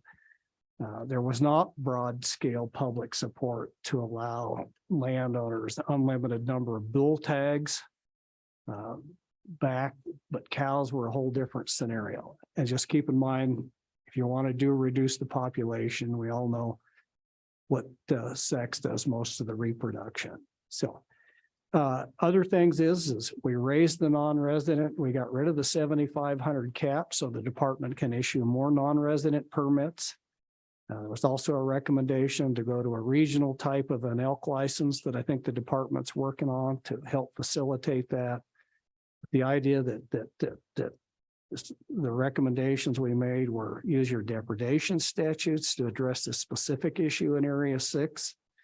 If you got to issue 30 or 40 or 50 cow tags to a landowner, then redistribute those back, do it. Raise the non-resident cap on the number of elk licenses that could be sold in the state of Wyoming. Go to a regional type of program to help try to get more effort into this area. Those are some of the specific recommendations that the task force made. The task force was also sensitive to some of these other issues, that it's still it's a public resource that's causing private damage. And we looked at and had some discussions on direct forage compensation programs. And I think it was you, Mr. Reyes, and says, I don't want your money. I want to raise my cows. Don't pay me to raise elk when I want to raise cattle. And I think the task force said that, rather than looking at extensive, we're just going to pay you for all that feed the elk is. That's not what you want. You want to be a cattle rancher. And so we need to reduce the elk population. And I think the task force heard that pretty loud and clear. So what I'm curious is to an update from the department as to some of these recommendations and how they're playing out. But Mr. Reyes is absolutely correct. One of the biggest issues driving this that the task force was unable to come to any resolution on was these refuge type situations that exist all over the state of Wyoming, where you have large most of the time absentee landowners that want their own national park at the expense of every one of their neighbors. And we were unable to come up with any resolution to that particular issue. We might have one for you, Senator. We'll get to that. Yeah, nobody wants your elk. I talked to folks and said, could we dart them and take them up, and you don't bring me any of your elk. No one wants them. A solution is to just get some good marksmen out there and get rid of them. But I think it's a resource we can, we might be able to, we could do better than that. Anyway, I'm hoping we'll come up with some kind of solution. I guess we need more, if the committee's okay, more testimony on Can it. I make one more comment? I'm not much at welfare. What we're looking for is some kind of compensation until we get these numbers. That's how bad it's getting. Until we get this number to their objective. Yeah, well, And once we do that, as soon as we get down to the objectives, you can take all the subsidy, whatever you want, compensation, I call it, because we have rightly coming to us. So I see. Once we get that, you can quit all the compensation. Let's just get down to where we can manage those elk. And I have just told you that $288 is what it costs me to go lease land that I cannot run because the elk are eating it. Now, a couple of things that you might consider, Senator Hicks. If you raise that little coupon that says $18 a month, that's what a landowner gets for running a cow elk for a year. And I just got done telling you that's costing me $288 a year. I get that. Now, let's say that elk that you killed is a 4-year-old. So I've been running him for 4 years. Now we're talking $1,000. Now that amounts to money. Not only that, the people that are on the fence, if you raise that $18, which is a slap in the face, to $200 or $300, those people that are on the fence, you might get some of them to allow access and hunt some elk. Thank you very much. I'm glad I'm not in your shoes. Yeah. Thank you. Thank you. Well, some of my cowboy math has the herd doubling probably in 5 years. If there's a lot of circumstances, but I can see them just. I think it's almost exploding. geometric procedure. Geometric. You know, this is Geometric scary. is kind of what I did here, but let's hear Thank you more very much. testimony. Thank you, Juan. Can I Go say ahead. one more thing? Yeah, go ahead. I agree with you, Senator Hicks, as far as, obviously the killing bulls versus cows doesn't help the population, but at the same point in time, it helps the landowners, the ranchers self-compensate a little bit to be able to get bull tags. And when you got to put in 45 bull hunters to get 8 and try to keep up with this math on the general tag, I mean, it makes it impossible for the landowner and the outfitter as far as the leases go and stuff like that. Thank you, Chairman, and I would concur with that. Just for the record, I was in the Northern Ohio. So I agree. There was very strong public sentiment against giving landowners or outfitters bull tags. Although in one way or another, it's exactly what Juan just said. You can either do it through a tag and compensation that way, or you can do a direct payment. But the public comment that we had was pretty vociferous about that. The task force took the position that they weren't going to make a recommendation for additional or more bull tags, type 1, type 2, type 9. Cow tags, there seemed to be broad public support for up to unlimited till it takes to get the populations into objective range. But so again, I was a minority on that because it's compensation one form or another is exactly what you said. It offsets. Yeah. There's a way big difference between a $15,000 bull and a $500 cow. Yeah.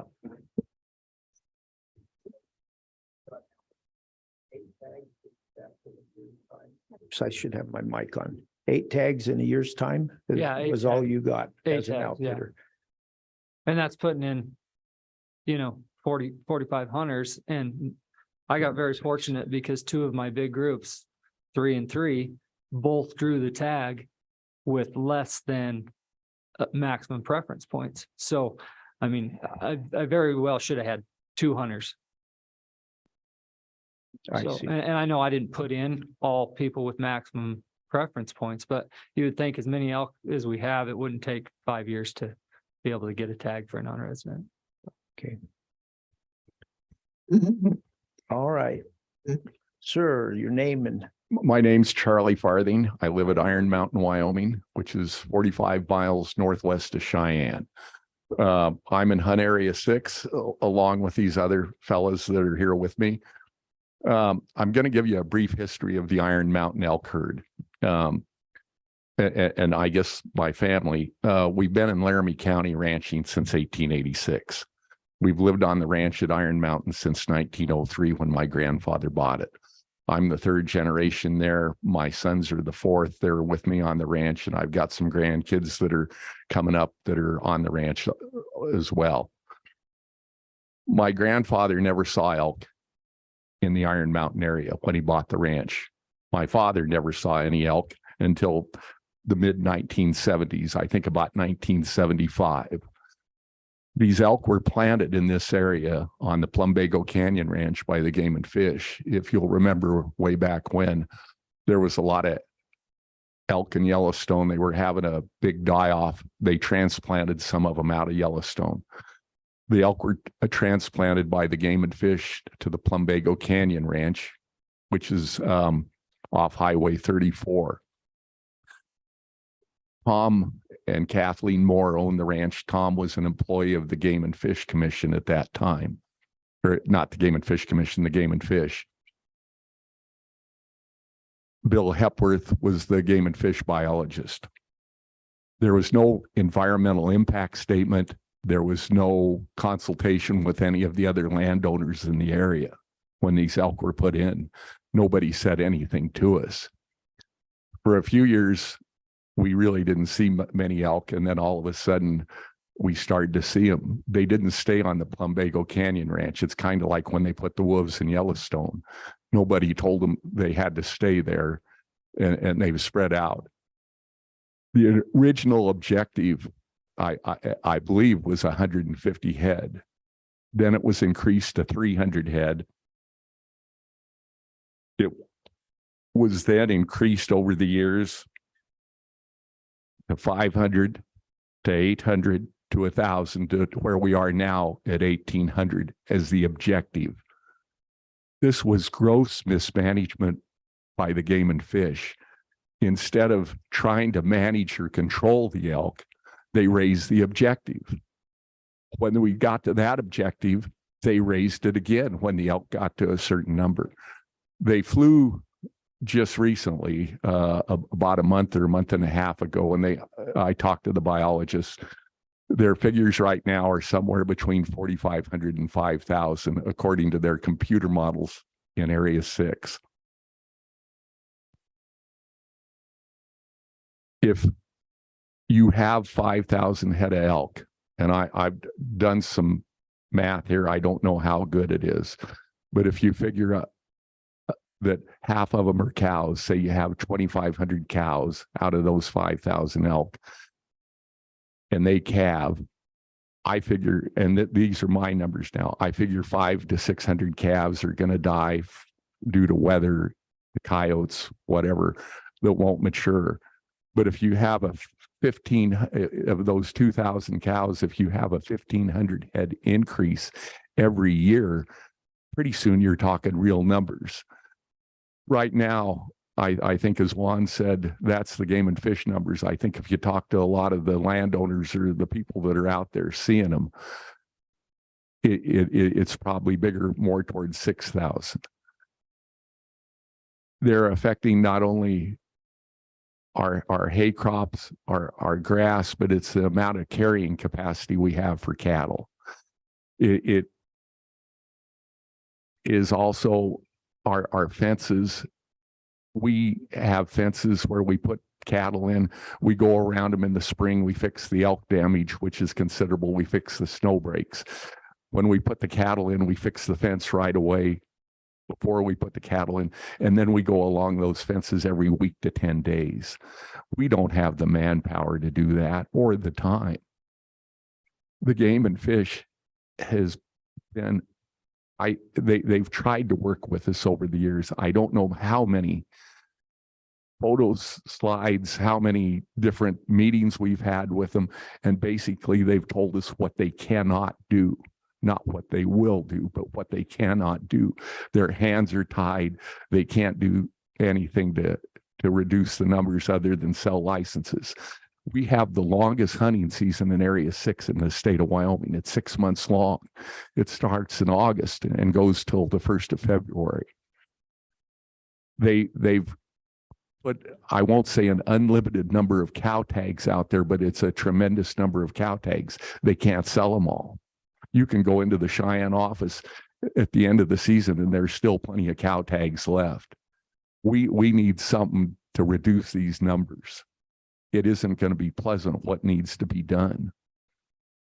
The Game and Fish this year had I'll call it a pilot program where they hired an individual and his brother that knew the area to come in after the season was over.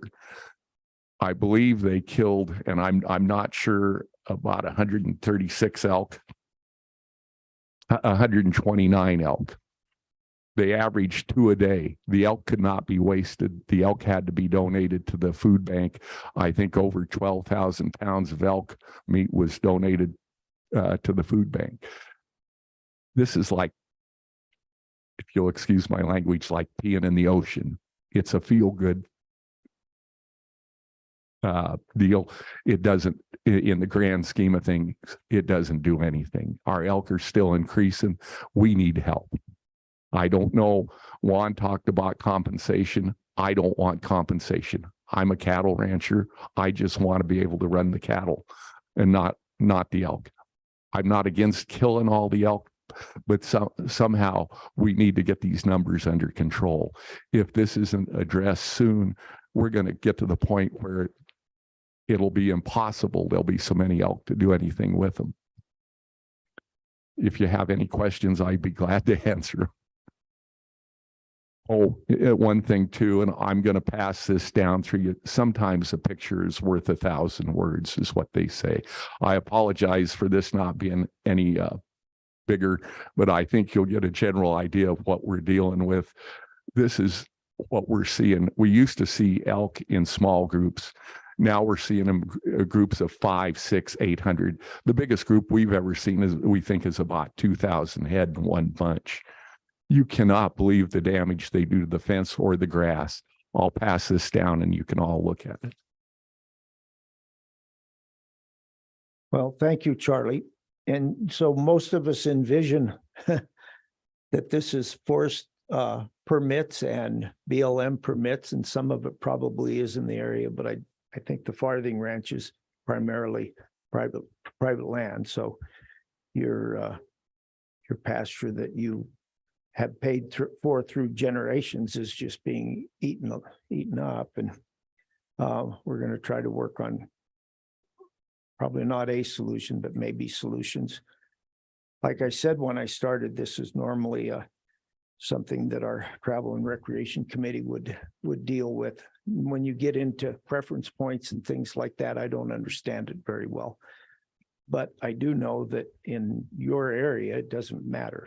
A few bull elk coming out and very little compensation for the damage being done is insignificant in it, and maybe the Ag Committee just needs to get involved.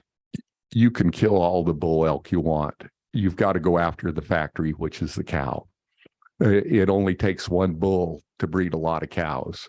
So killing the bull elk, it does help some, but until you go after the factory and reduce the factory, you're not doing much.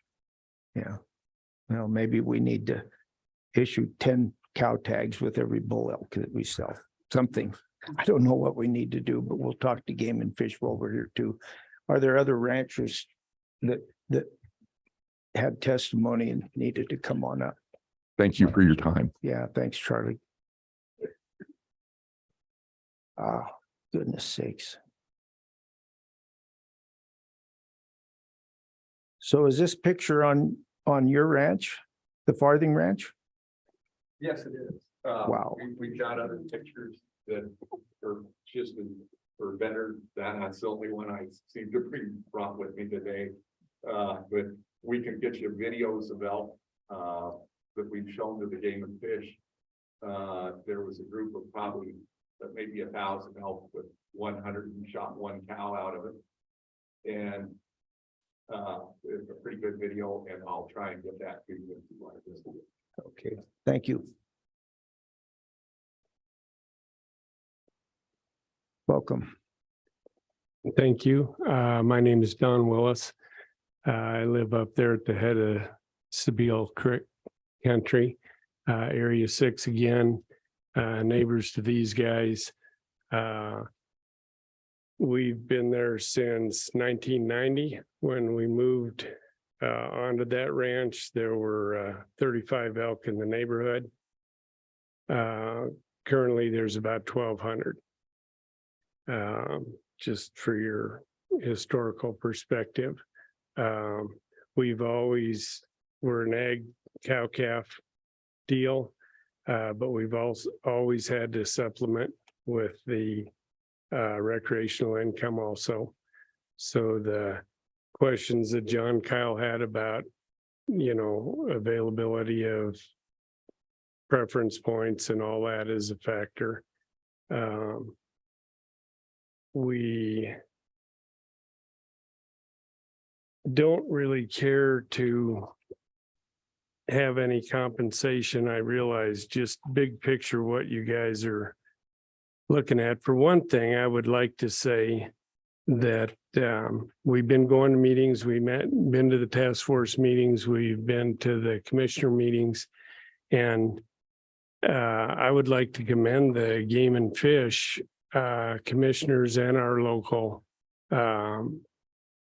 personnel for the last year and a half. We usually don't have anything positive to say about Game and Fish, so at least they've looked at some of the tools that they have available to try and reduce the numbers. I don't see this compensation thing being, it's not solving the problem.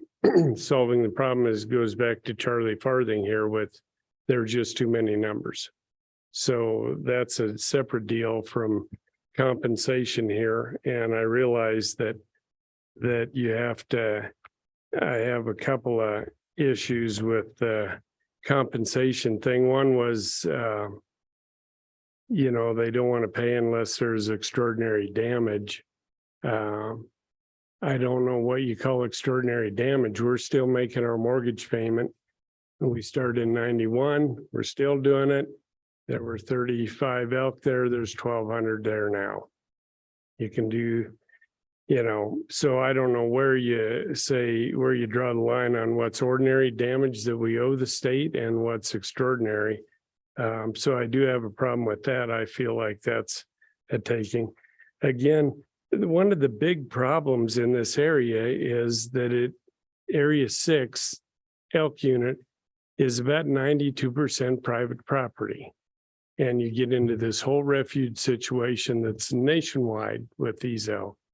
And I don't have a good answer to that, but to limit people that do deserve to be compensated for these damages, I think that it needs to be a local thing. We let a lot of cow hunters, we sell our hunting to an outfitter. He takes a lot of cow hunters, and we take a lot of elk off the ranch. So I think that needs to be addressed on what is reasonable access. Is that an outfitter taking 45 cow hunters a year onto the ranch to try and help the problem, I think, and I'm trying to be quick, everybody's got their elk horror stories. and we're no exception, but just supporting the guys that have already come and spoke to you. Committee questions for Mr. Willis? Thank- So do you have a record of the meetings that you've had with county commissioners and the Game and Fish Commission and possible solutions? And one addition to, so there's 129 of these elk that were gunned out. Preferably cow elk, it sounds like would be the best way to do it. Were they in airplanes or were they were on the ground getting them? How did they do it? The Game and Fish hired two boys at the Cody Commission meeting last winter. The commissioners asked the Game and Fish to revisit what tools they had available. One was a depredation hunt. Another was what they, at the time they called a kill permit. And they revised that and called it and reworded it into a lethal taking permit. The local Southeast Wyoming Game and Fish personnel hired these two boys, gave them the equipment they need to get around the country. It was brutal weather. And they started them with a 50 head permit. And those elk have to be shot, quartered, and the quarters brought back into the Game and Fish office to go into the meat donation program. So that was a requirement to get that done. The boys shoot those elk. They take a blood test of each one for the brucellosis. They were trained on how to take the CWD samples, and then they quarter them and they bring them back in.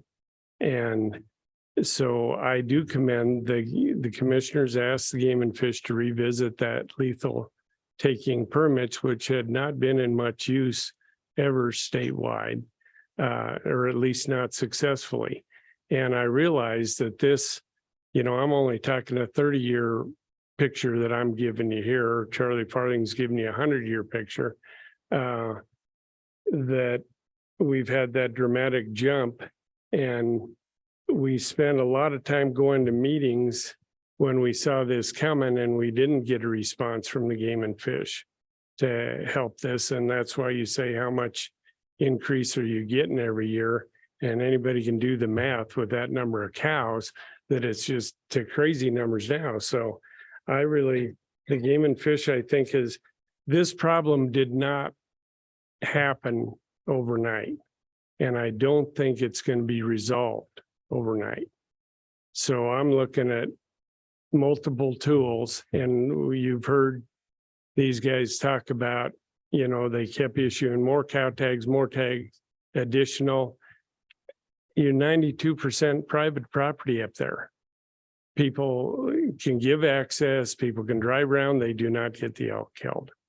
And so that has been tried. They have this massive long season that's been tried, and they hired gunners to go do them. And it was more, they gave them a 50 header. They filled that quickly. They gave them another 100 head, and they ended up taking out 129. All of them were cows except for one bull. They did their testing on them. They only found one CWD out of the 129 head. So they were not getting much death loss from that. But I don't know that that's the solution, because individual landowners have to give permission to the Game and Fish to get access at that time of year to go in and take some of these wintering elk out.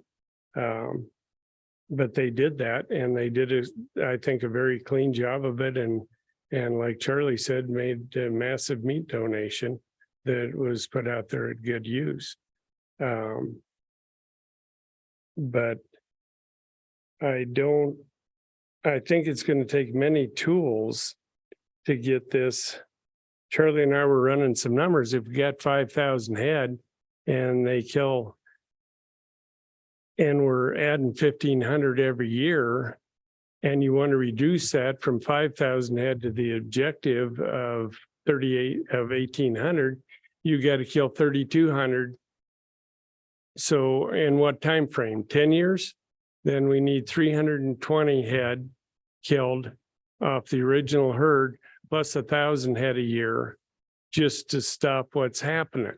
So we're looking at 1,320 that absolutely need to be taken out every year by hunters, because we've already thrown out a 500 head death loss in their first year, you know, from their calving and they're doing it. So we are talking some really big numbers here that I think the Game and Fish will have more information for you legislators now than what they had last year at this time, and on what can be done up there.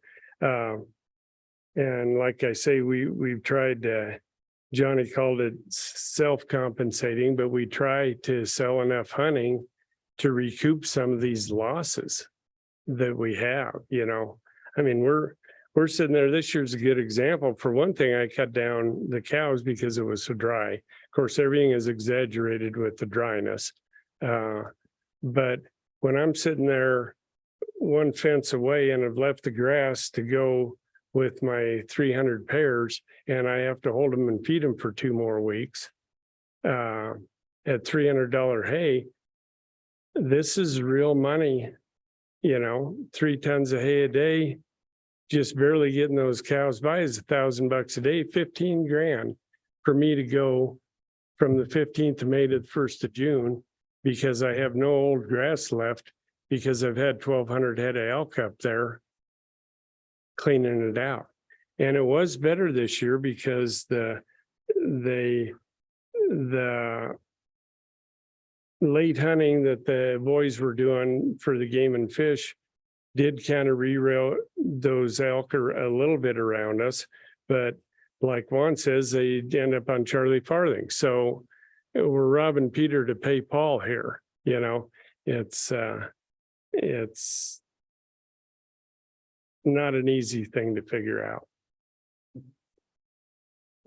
So I'm getting a picture of what Goshen Hole might look like in 30 Right. years. From I'm just 35 trying to give you a 1,200. big picture. Yep. I'm not an expert. I don't know all the details of Game and Fish or the outfitters, but I'm kind of a little bit of any of it. And we live with it every day. I mean, we have elk damage fences 50 yards from the house. We are in the thick of it, you know, and that's great. And we like the elk and we like the mule deer. We're pro hunting. We're pro taking. I mean, I spent years I would go to the county road and wait for a road hunter to come by and take him in, you know, literally I did those things. But it just wasn't enough. And we found that just giving open access, they don't get it done.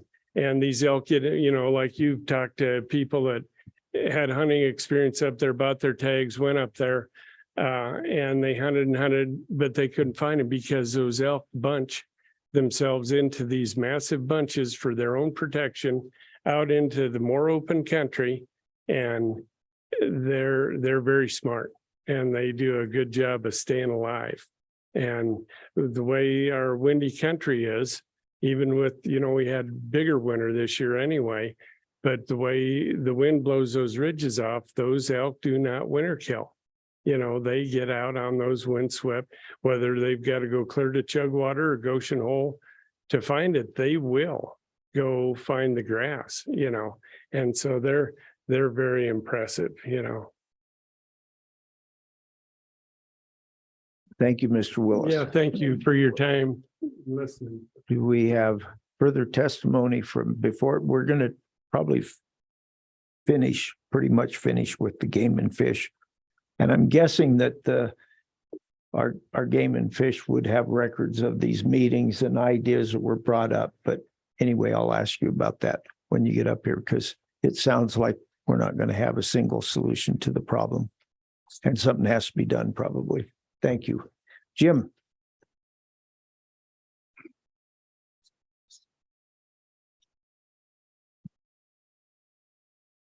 Well, thank you, Mr. Chairman. Just a couple of points I would emphasize. We've been meeting with the Game and Fish Commission, with the department on this issue, and been working with this group of ranchers and others for about the past year. And the first thing I think we all need to recognize is this is a huge problem in the area that you've just heard from, but it's not isolated to that area. Parts of northeastern Wyoming, Niobrara County up there are having very similar problems. South central Wyoming is beginning to experience it. A couple of areas in western Wyoming that are south of the areas where the elk feed ground programs exist are having these same problems. So it's starting to be a huge problem across the state of Wyoming. And it's a problem for the landowners, obviously, as was mentioned by at least one of these speakers. And I hear this quite often from landowners that they observe that it's responsible for part of the decline in our mule deer herds, that the elk are overtaking much of that territory. So I think it is a statewide problem that needs to be addressed. A couple of the tools that the department has outside of hunting and issuing licenses, which we know doesn't solve the problem when it's become this extreme, but they do have the opportunity to grant numbers of licenses to landowners to be given to people that landowners designate. They have the program that was mentioned where they removed the 129 head of elk. They have some tools. What I've just had sent to you is some proposed legislation that we've developed after visiting with these people. And I would mention just two things. One, yes, it is a payment to landowners, not as the long-term answer. That's not what they want. That's not what we want.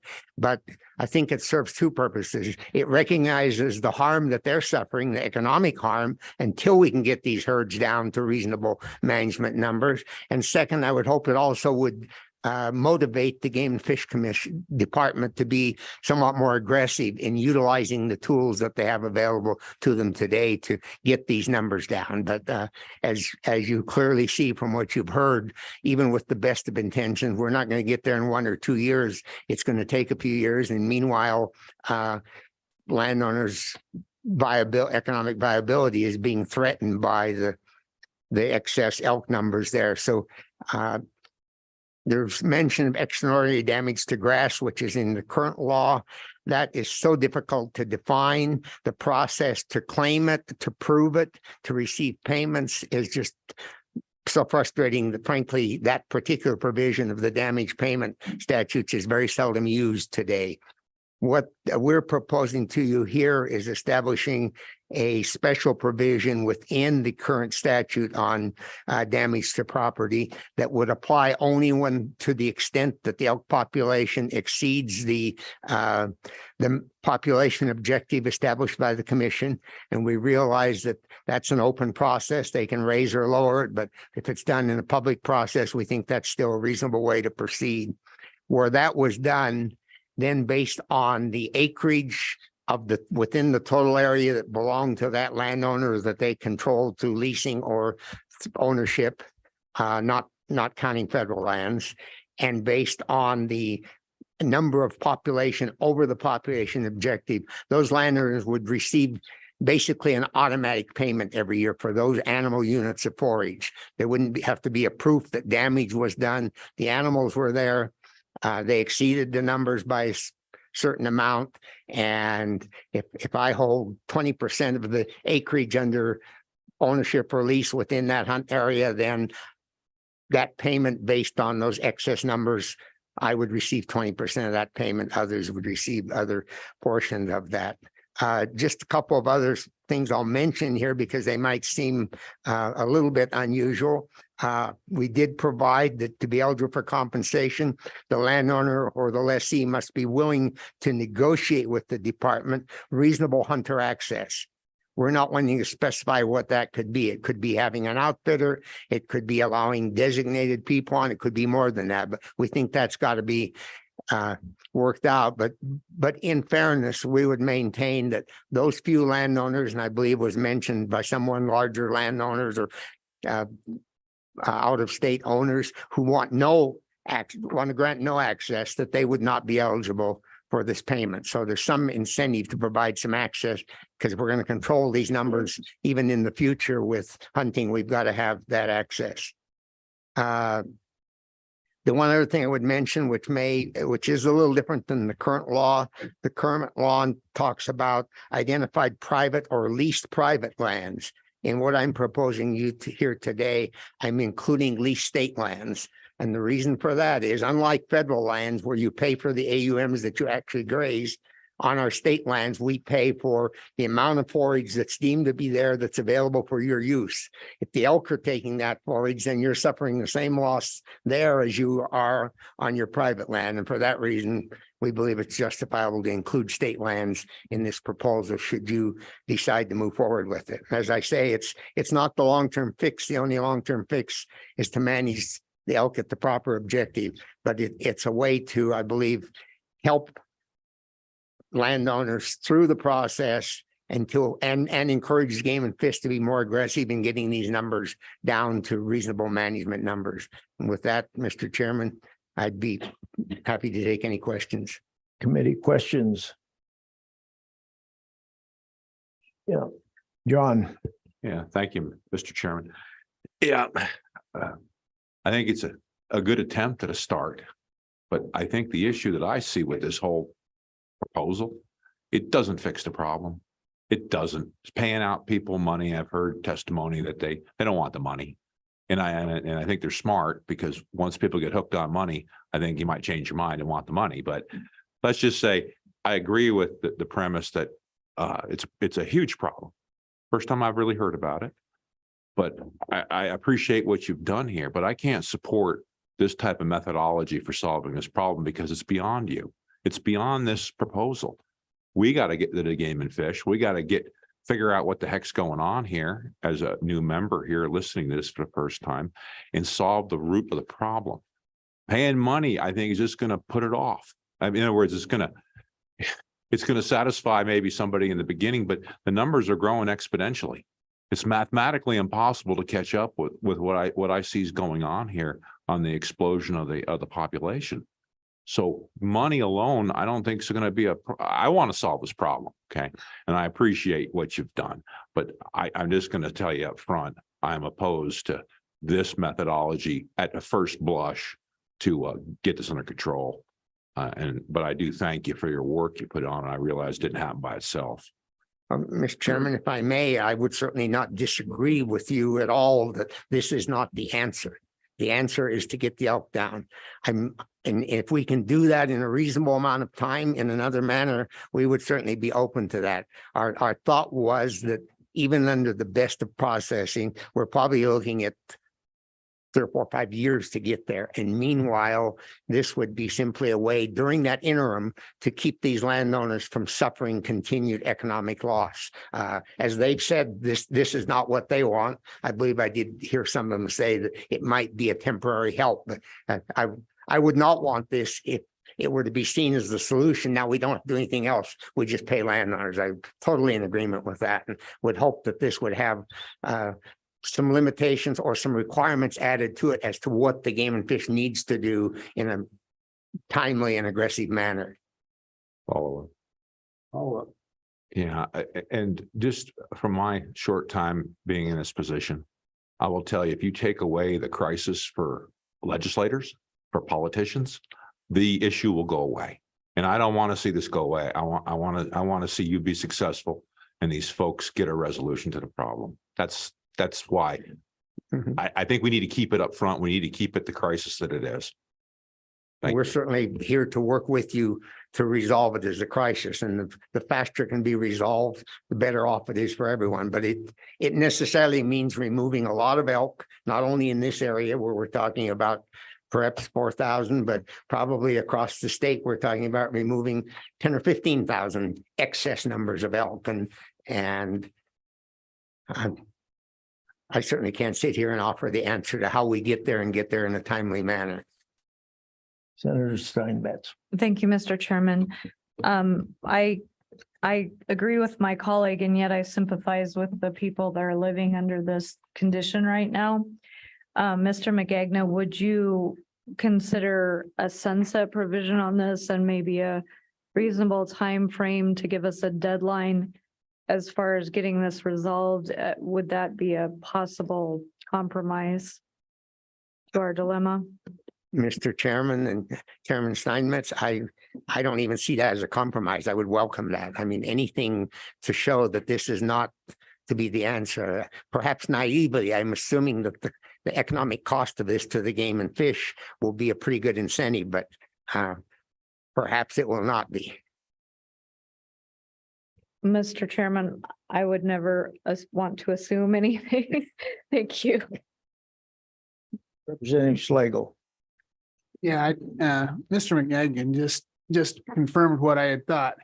Basically, the whole incentive of this bill is to move the crisis from legislature to the game and fish, to where they're feeling the cost as well as the landowners. And I agree with that. And so I think this idea of a sunset date or a time, if our objectives we're getting close to the objectives, then this isn't valid anymore, is appropriate. And I appreciate the whole idea that responsibility needs to be shifted to the Game and Fish Department. Representative Alleman.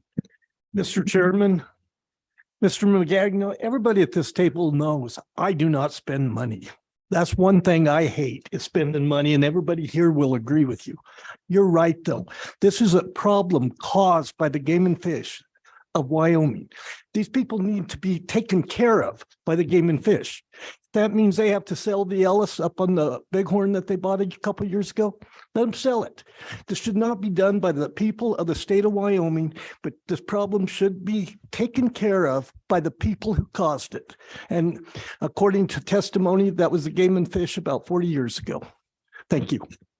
Thank you, Representative Almond, and we certainly agree. We are not in any way asking for taxpayer dollars to fund the program of this type.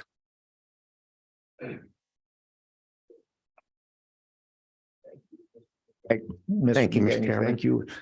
Oh, we've got more. Sorry. Representative Craigle.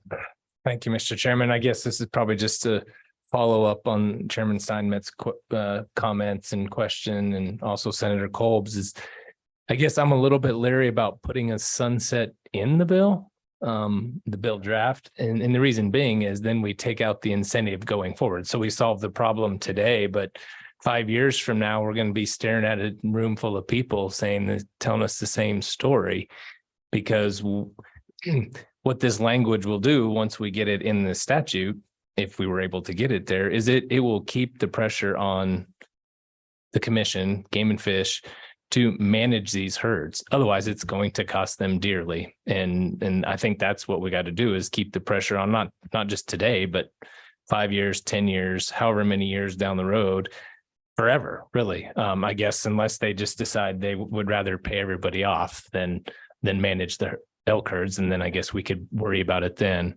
But I'm a little bit leery about putting a sunset in where it goes away in 5 years, because then I'm afraid the next set of legislators will be dealing with the same problem.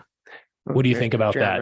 Representative Craigle, I would share that concern. Perhaps another approach would be, and you can do this without putting it in statute, but maybe even with stronger language in a statute, if you went with this, to require the Game and Fish to annually report back to the committee these numbers. And then if you're not seeing the progress that you as legislators expect to see, then you would take some further steps. That might be another way to approach this. One other thing I should mention, because I know Chairman Eklund mentioned at the beginning that it's a little unusual for this to be in front of the Ag Committee. I could give you the history of why it's here, but I don't need to do that today. But I will tell you that exactly 1 week from today, the TRW Committee will be considering this same issue over in Evanston.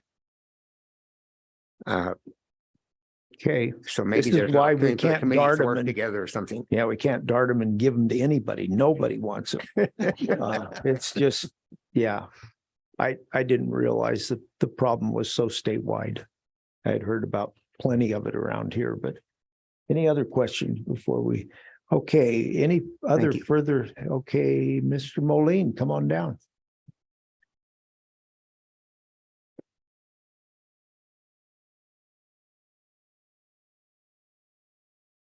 Thank you, Mr. Chairman. Brett Moline, Wyoming Farm Bureau. I certainly support this concept. I think there's some tweaking that can be done on this. I realize for these people, this problem has been building for 20 years, 30 years. So we're not going to come up with something that's going to magically make it disappear. But I think the goal is to keep this type of situation where you have something that's 3 times objective from occurring. So perhaps, not having seen the language, but perhaps something we can do in this is instead of putting a year sunset date, that it's good for 5 years, put into statutes that if something is over, if a herd is over objective for 5 years, more than a 10% over objective, then this kicks in to take care of the ebb and flow of the climate. And I'm kind of thinking on the wheel right now. So, but then have it sunset when that herd unit is brought back down below objective. And so we don't do it by the year. It's not going to help these people as much. But what I'm thinking is that in the areas that it's not as massive of a problem yet, it will keep it from becoming as massive of a problem when you have an elk herd, a deer herd, pronghorn herd, to keep it from getting over, 3 times the objective for 20 years. That's unacceptable. So somehow work in there. If it's more than, and I'm just throwing these numbers out, if it's more than 10% above objective for 3 years, this program kicks in. This becomes effective. And then once that unit is brought down below objective for a minimum of to keep it down. And then this, I hope what I'm saying is kind of making sense. Instead of putting a year objective, I'm seeing nods and I'm seeing shakes. So I don't know if I'm making sense, but I'm definitely willing to work with the committee on this and with Mr. McGagnon and the landowners too. It's very well said. This is not only in southeastern Wyoming. We have this trouble up in the Black Hills in northeastern Wyoming. It's everywhere. I'm seeing northwest Wyoming. So with that, Mr. Chairman, I hope I made some sense, trying to think on the fly, and sometimes it works, sometimes it don't. But with that, Mr. Chairman, I would sit for any questions. Any questions, committee? I would add, it's kind of late in the day. My cowboy math is just not working right now. So what you were saying probably made sense, but I'd have to listen to the YouTube to figure it out. Being trained as an ag economist, there's a rule of 72. So if you take your rate of increase and you divide that into 72. So if you're having a 26% increase every year, you divide that number into 72. So if you're increasing 26% a year, which it sounds like this herd quite capable of doing that, then every 3 years you're doubling. So if you're increasing 36% a year, every 2 years you're doubling the herd. It's kind of a loosey-goosey rule, but it works pretty well. We could use that after we knock it down to 1,800. Well, and I think that's the goal is to get this herd down. Yeah. But part of the goal is to keep this from becoming such an astronomical problem the rest of to other areas of the state. With that, Mr. Chairman, I would sit again and be quiet if there's no Thank questions. you. Any other public or producer testimony? Okay, you picked a bad time for the director not to be here, but you should have thought of that before you took the job. But come on down. We'll be kind. Right. Yep. That's a quick observation. I guess a question for some of the producers here is at least in the part of the state I like to hunt elk, they have a pretty effective control mechanism up there. It's called wolves. Yeah. And I see our friends to the south want to help you guys out. Yeah. I hear that the wolves. Anybody want some wolves? Yeah. Believe it or not, that was one of the suggestions over the 30 years that we've been doing. I can imagine. Yeah, that guy doesn't work for the department anymore. Go ahead, sir. Mr. Chairman, I'll reintroduce myself. Craig Smith, Deputy Chief, Wildlife Division for the Game and Fish Department. You kind of stole my thunder about the director not being here. You know, they said it'll be fine, it'll be fun, it'll be all right. And yeah, the picture's real clear right now. But a little bit of background, just real quick. These guys here, a lot of respect for them. Everything they're telling you is the truth. I was a Wheatland game warden for 10 years, so I feel like I'm kind of complicit in this issue. Some of these elk weren't necessarily under my direct management, but if you live in Wheatland and Platte County, you know what the issues are. So been around a lot of these guys. In fact, Mr. Kyle may not know this, but I bought a border collie from his dad in 2011 that I still have. So I've been there and I understand where they're coming from. A lot of questions I feel like are about to bombard me here. If there's anything that I can do first, I think just a couple of things I'll touch on, and then I'll be happy to try and address the questions. We've heard a lot about population size and objectives and how long it's taken to get here. So I'll just give you a little bit of that background. This hunt area used to be 2 hunt areas, so it was managed separately. I don't remember what year that was combined. However, this current objective of 1,800 elk has been the objective since 1997. So when the objectives get changed, the department does go through a public process, involves the affected landowners and sportsmen and people in a public process to arrive at that number. So I don't want it to come across that we're just throwing out numbers and trying to make ourselves look like we're at objective by changing it. We understand that this is a real problem. We're there with you 100%, but that objective of 1,800 has been around since the late 90s.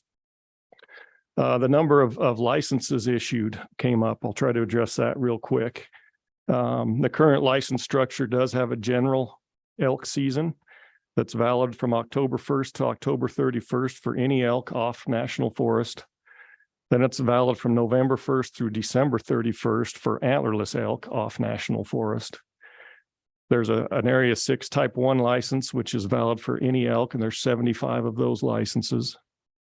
Those are valid from October 1st until the end of January, like was mentioned. There's a full price cow antlerless elk license. There's 50 of those. And then in addition, the reduced price cow-calf licenses, there's 1,100 of those licenses that are issued. The goal with those is simply to make sure we never run out.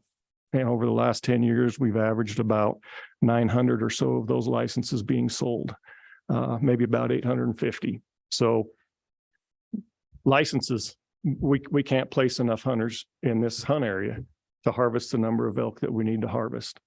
It's not going to happen. It's 92% private land. And yes, I am going to talk about access. We can't get that number of hunters there to make an effective kill on these elk in a short period of time. It's not something that we can attain. So I agree with them. It's not going to happen. The problem is complex. It is exacerbated by some places that do like elk and that do harbor elk. And some of these guys are neighbors to them, or the other thing is these elk don't know the hunt area boundaries. They move. They're going to move around to different places. So it is a complex problem. We are hopeful that we can continue to work with them and try to address this problem in the quickest manner that we can. So with that, if there are specific questions, I have a few things jotted down, but I'm happy to take those, Mr. Chairman.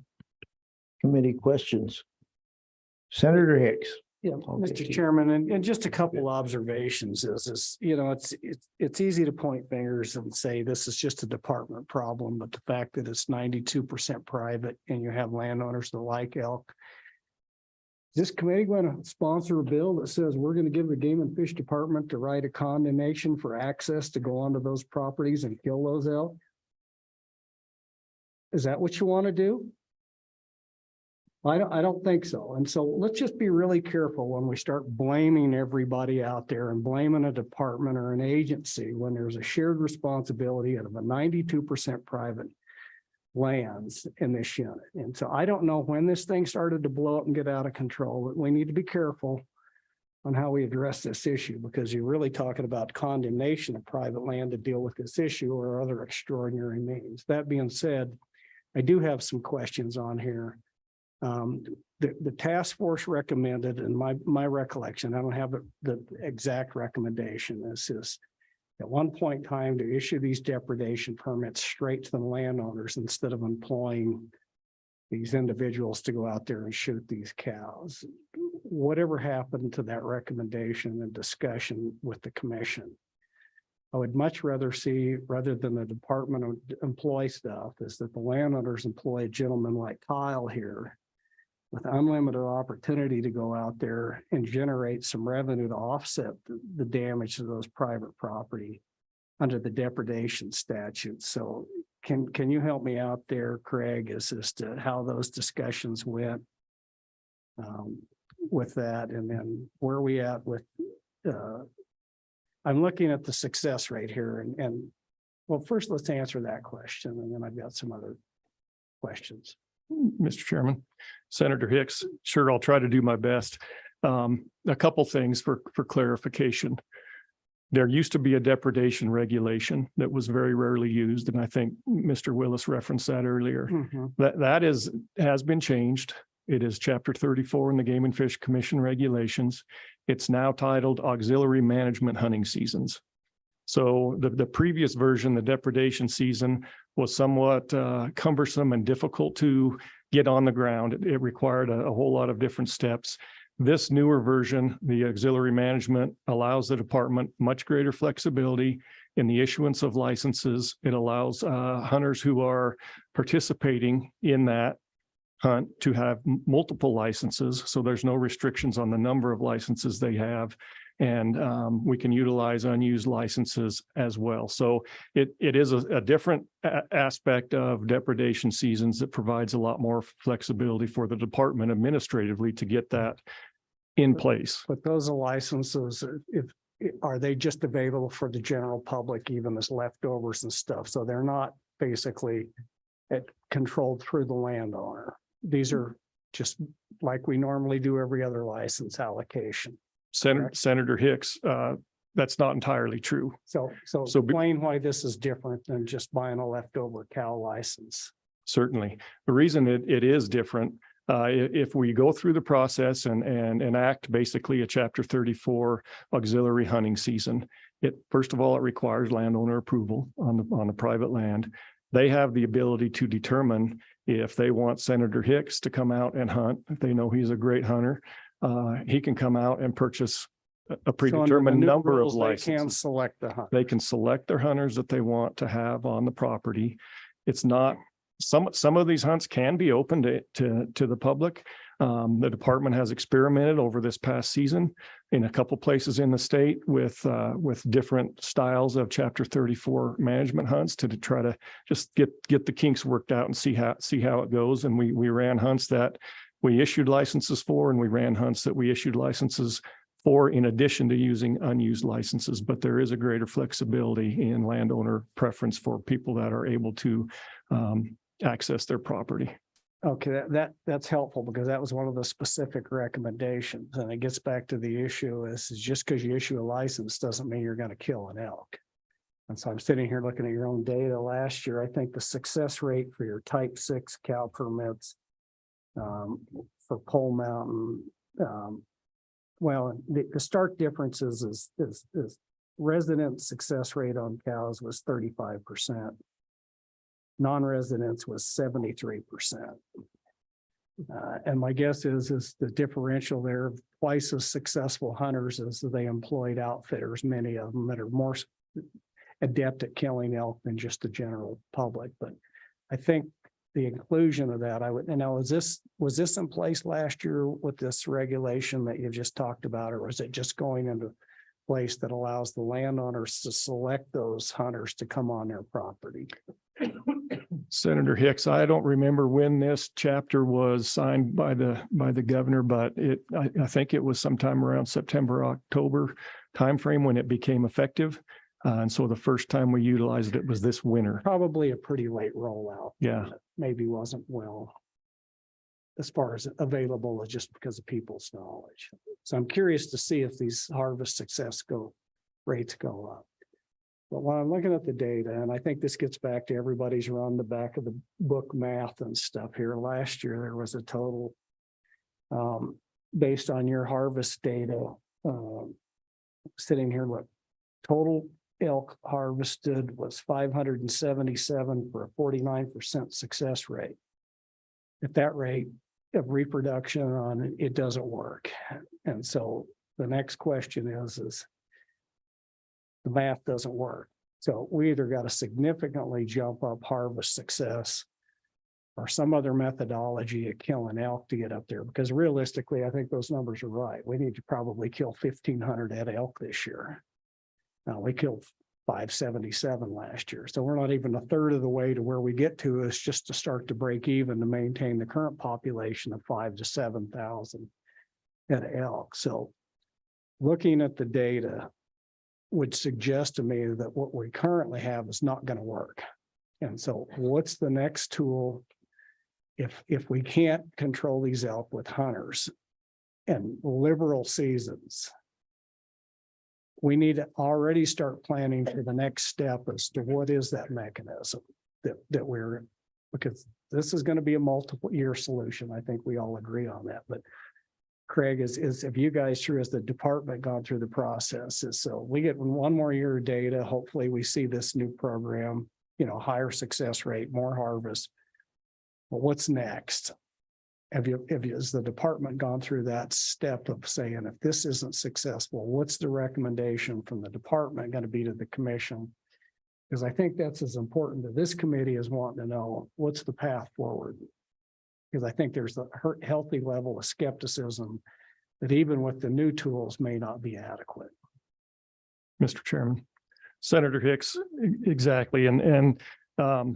So going forward, next steps, the second part of a little bit of clarification in game and fish regulations is chapter 56, which is the lethal take permit that was also mentioned.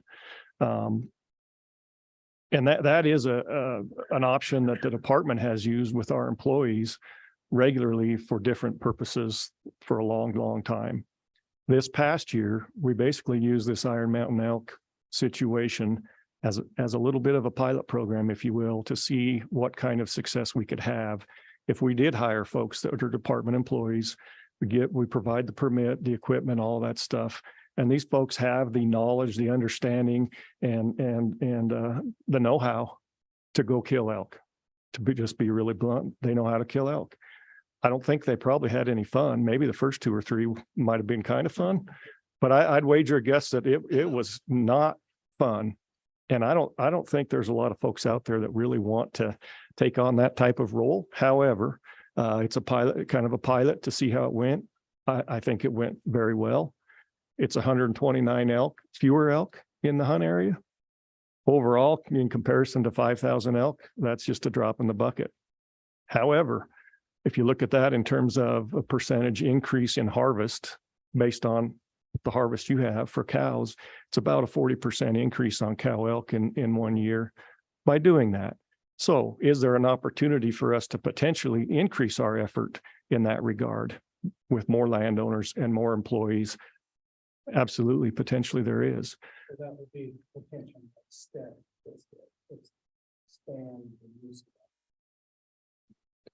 I would say that's a reasonable next step to consider if we can talk the past employees into doing it again and recruiting some like-minded souls potentially. The next issue that I'd like to visit with is one of the recommendations was the task force was to go back and look at this extraordinary damage for compensation purposes. And so as the department looked at that and then made a recommendation on that issue associated with the commission. So where are we at in that process, looking at this extraordinary damage to standing forage in order to receive compensation? Senator Hicks, I'll have to be honest, I'm not tracking that particular subject has been discussed in depth. Our chapter 28 regulation this past year, it may have been through the process prior to the end of of the task force, and I don't know at what point that recommendation came, but I cannot answer that today. All right, thank you. Senator Steinmetz. Thank you, Mr. Chairman. One of the questions I had for you is just with this proposed statute from the stock growers, where would the money for that program come from within the department? Because while we have a constituency that is damaged and in need of help here, we also have other constituencies that you serve. And if we start damaging other programs within your agency, then we'll have issues there as well. And I'm not saying one interest is more important than the other, but it is a function of your agency. So where would the money for this program come from, first of all? And then I'll have some follow-up. Madam Chairwoman, certainly, the Game and Fish Department is funded almost exclusively by license fees and some federal programs that reimburse some spending and matching and things like that. So any expenditure that comes from the Game and Fish Commission is raised through license fees. So it would come from whatever license fees were available to do that. It would have an impact most likely on other programs, but I don't know to what extent that would happen yet. Follow-up. I can't remember, I was on TRW for a while, but the Dingle Johnson and the Pittman Robertson money, is this a expense that would fall under the use of those funds?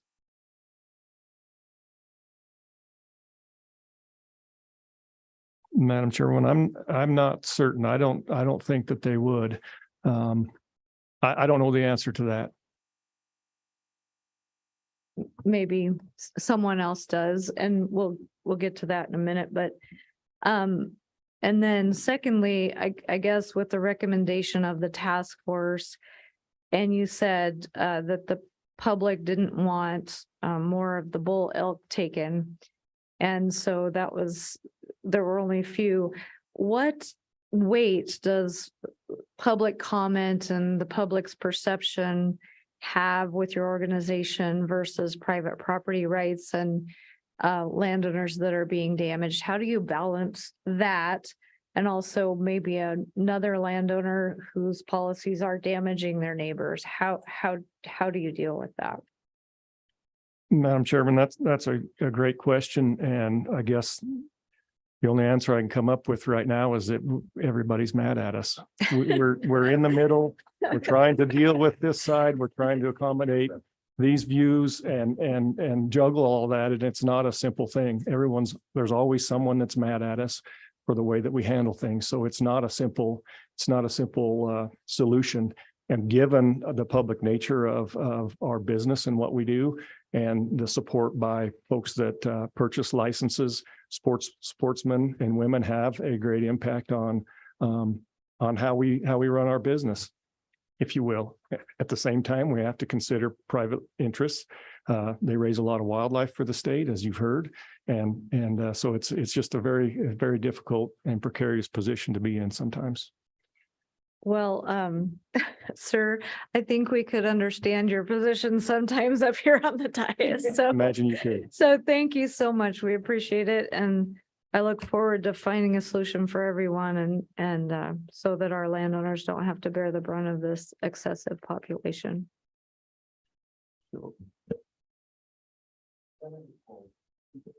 Thank you, Mr. Chairman. Well, I'm certainly have empathy towards where we're at for everybody. This didn't happen yesterday. It didn't happen 5 years ago. It's apparently been going on for quite a while. What I'd like to get a few answers is 1997 was the date you set that number, your target number. Can you roughly say how it's changed? Like, that's a target number of that date. So I don't know the history and I don't know how much where it was at even at that point in time. But as it's continued to increase throughout time, right? For whatever reason, because now it's water under the bridge. Is it restrictive access from landowners? You know, were they part of the problem in the beginning? Maybe. But forget that. Now, here we are today. numbers have gone up to the point, people that I consider experts, I don't know, are just waiting at the train station ready to get run over by this situation now coming to where it is today. So you being the experts and having the experts in the game and fish, do you realize that now something has to be done? I mean, it's what are we going to do? I mean, I don't know. I'm at a loss for words. That I hear all these things that have been going on for all this time, and you, the experts, I don't know, it kind of seems like you fell asleep at the switch on trying to deal with this. And I understand everyone's going to be mad at somebody here. Private landowners, you, us, whatever. I'm mad at him. My friend here. So what are we going to, I mean, I'd like to hear that you're working on a solution that's going to work, not some sort of thing like I just woke up in the morning and this is a terrible problem and I got a 500, head removal solution, which isn't going to work, right? We got to be 1,500, whatever the number is going to be for a reasonable expectation of success. Because these folks, I mean, we're going into a black hole here. So can we somehow come up with a program that would force the private landowners, the ones that want to participate in this program, of participating? So if the private landowners are going to get some sort of compensation, they got to be part of the solution. Game and Fish has to be part of the solution helping them. So there's got to be some sort of détente here, a balance between the different groups. So I guess I know I asked a lot of questions because I just found out about this crisis. I'm sitting here, I never heard about it before, that it's come to this point. So it's my ignorance, I've only been here for, 3 years compared to some folks been here since Christ was a young fella. And so I'd like to hear Game and Fish is working on something, and Game and Fish is going to do something, and it's going to do something that works. I don't care about 500 licenses. It's not going to get us anywhere. It's obvious to the testimony I've heard. So what do we, I'm really anxious to hear, what are you going to do? So I'm sorry I said so much here, but I'm just trying to grasp this and trying to be responsive to the situation. Certainly, Mr. Chairman. Senator Cole, I mean, it's a great question, and I have nothing but a stock answer.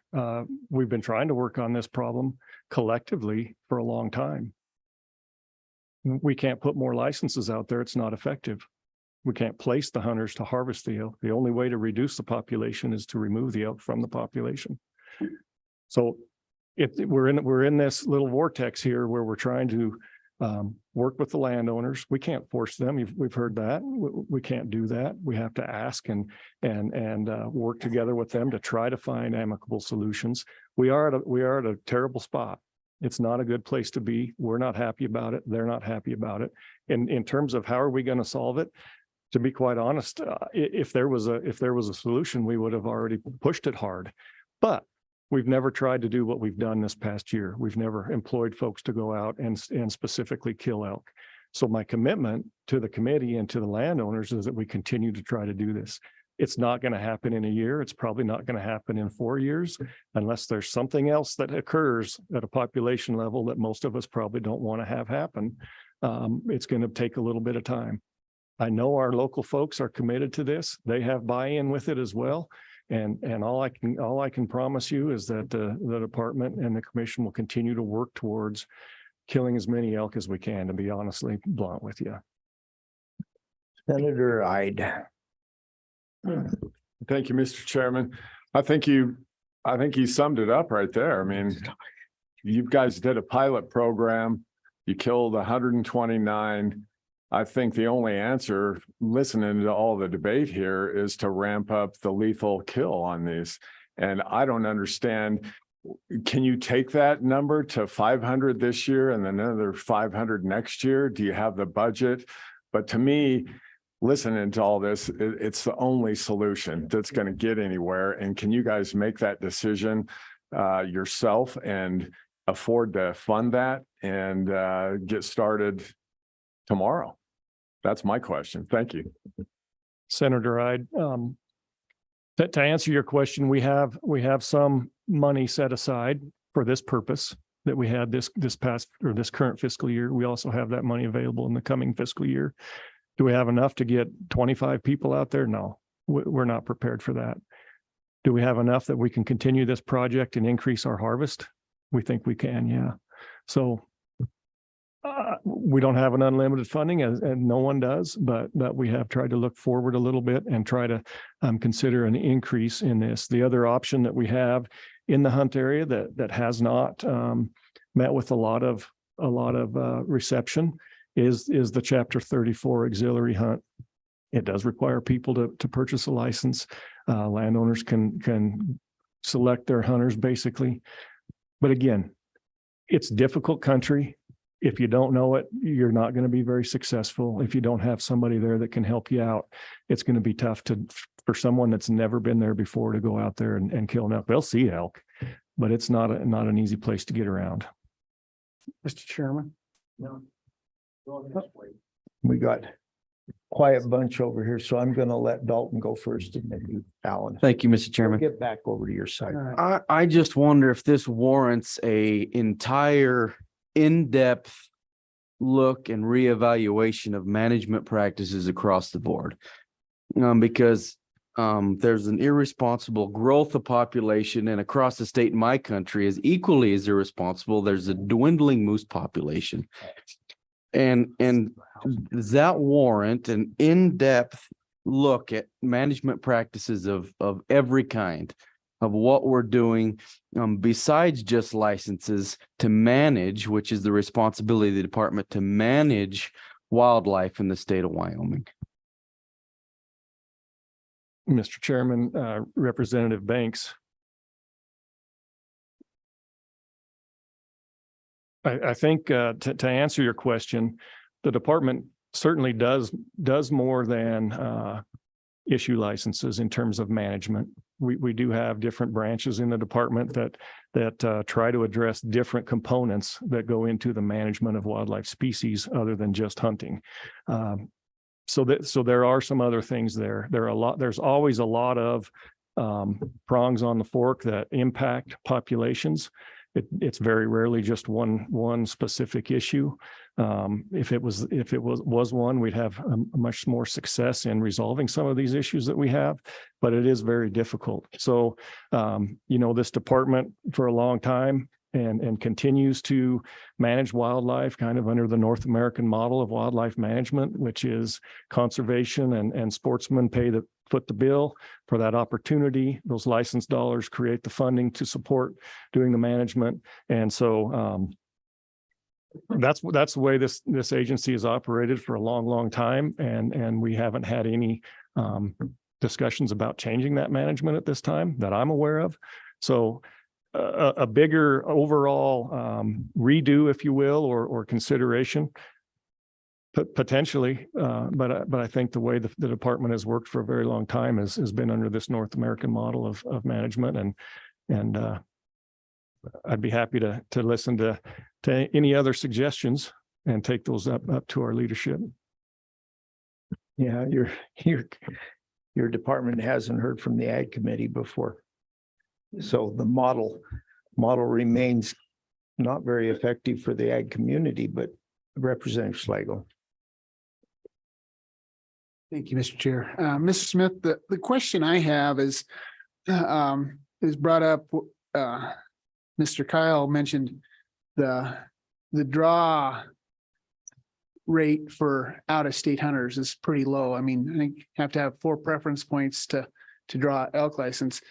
I guess my question is, why are they having any preference points to draw an elk tag? They're paying 10 times as much as residents to buy a license, and they're willing to buy licenses, and we're not allowing them to come buy them. And we could kill. I mean, granted, it's only 3 more elk for each license currently we're selling, but it would increase the number of hunters. And I know I'm from up in area 126 General, and we have the same problem. It used to be my out-of-state hunters up there could consistently draw at least every other year. now it's like, I'm lucky to get one to draw in 5 years. And I just see this as a issue. And with the general license, we've got as many licenses as for our residents as they want to buy. So why are we limiting our out-of-state hunters? I guess would be my question. Thank you, Representative Slagle. Yeah, so by statute, there's been a cap on the number of non-residents for different species. Elk, there's a split in the number of licenses that can be sold to non-residents versus residents. That difference is 16% for non-residents and 84% for residents. So if there's 100 licenses, then only 16 of those would be available. Yes, sir. So follow-up would be is how do you determine in a non-resident area where there's no limit on non-residents, how many or no limit on resident licenses, what your cap is on non-resident? I mean, I could see it in a quota area where you only sell 1,000 licenses, 10% or whatever is your cap for non-resident, but in a general area where there's no limit on non-resident or resident licenses, how do you figure that cap? I guess be my question. Certainly, Representative Slagle. The commission has our Chapter 44 regulation out right now for public comment. In fact, I think the comment just closed potentially. However, that was part of the task force recommendation that would remove the total elk license cap for non-residents for full price licenses. That's been capped at 7,250 licenses. That cap included non-resident general licenses. Also, as part of that proposal to remove the cap, the commission has basically divided the state as a proposal into 3 separate regions for non-residents, and then assigned a quota for each of those regions. That was done in an effort to spread out the potential overcrowding issues from general licenses and to allow in the eastern part of the state more flexibility for non-resident general license hunters to purchase a license or to draw the license. So there are some things that are being done now that have the potential to alleviate some of those concerns and make more licenses available potentially. The other thing that the department cannot control is the number of people that apply.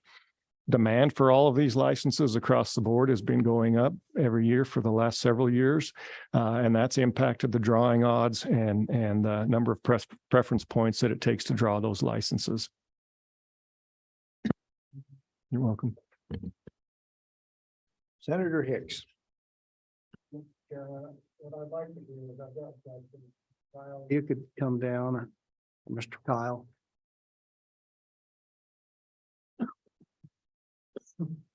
And while he's coming down, I'll just reiterate, bulls are not the reproductive problem.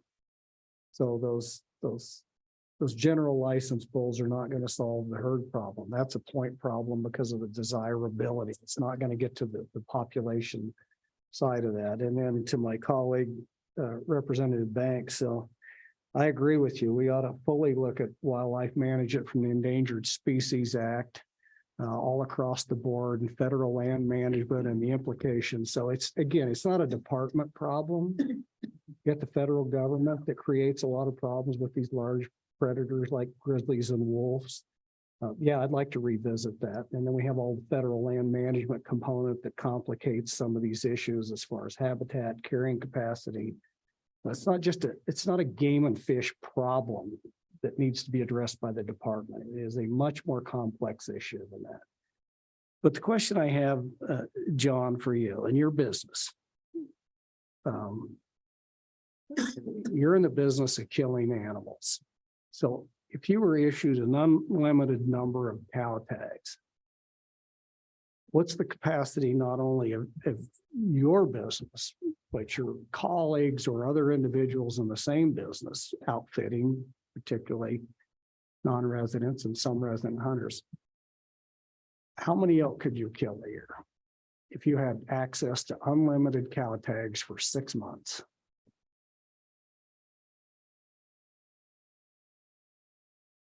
Senator Hicks, I would say probably between 60 and 80. In your operation? With clients. but I think we could be high 80 to 90%, maybe 100%. How many did you take last year? 35, I think we killed. And was that access to those cow permits or just Yeah, we bought the clients that come in, we'd buy the over-the-counter over tags. the counter tags? So do you think there's some room for expansion under this current program that the department has, that the landowner can designate those working through an outfitter like you to significantly increase? What I'm trying to make a determine is whether there's a private sector solution to this problem, which is to use outfitters, willing seller, willing buyer scenario versus paying somebody to go out and gun down elk. And for a lot of reasons, one of them is just sheer economics.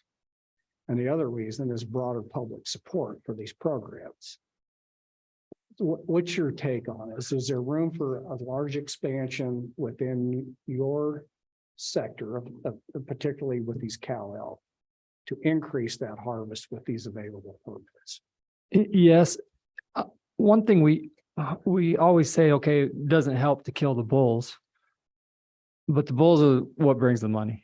And so to lease some of these places, I mean, I'm leasing family ranches, but as well as other places, you have to be able to get the bull tags to hold the leases. So and we keep saying that bull tags don't matter. Well, if they don't matter, then give us some tags. Well, I mean, just from a reproduction standpoint, you want to stop having calves. But I would guess the. But let me Go ahead, sorry. Let me rephrase Excuse the me. question. So, and I understand that scenario. One bull is worth 15 cows for your business, and much more profitability because it's a higher value product.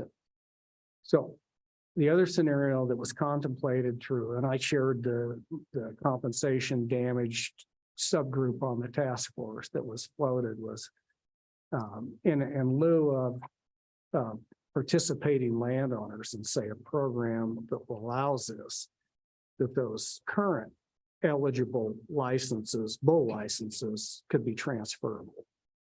I don't know what you get for a bull elk hunt, but I know in some of my areas, just those two landowners are equivalent to $20,000 or they're $10,000 to $15,000 is what they charge for those hunts.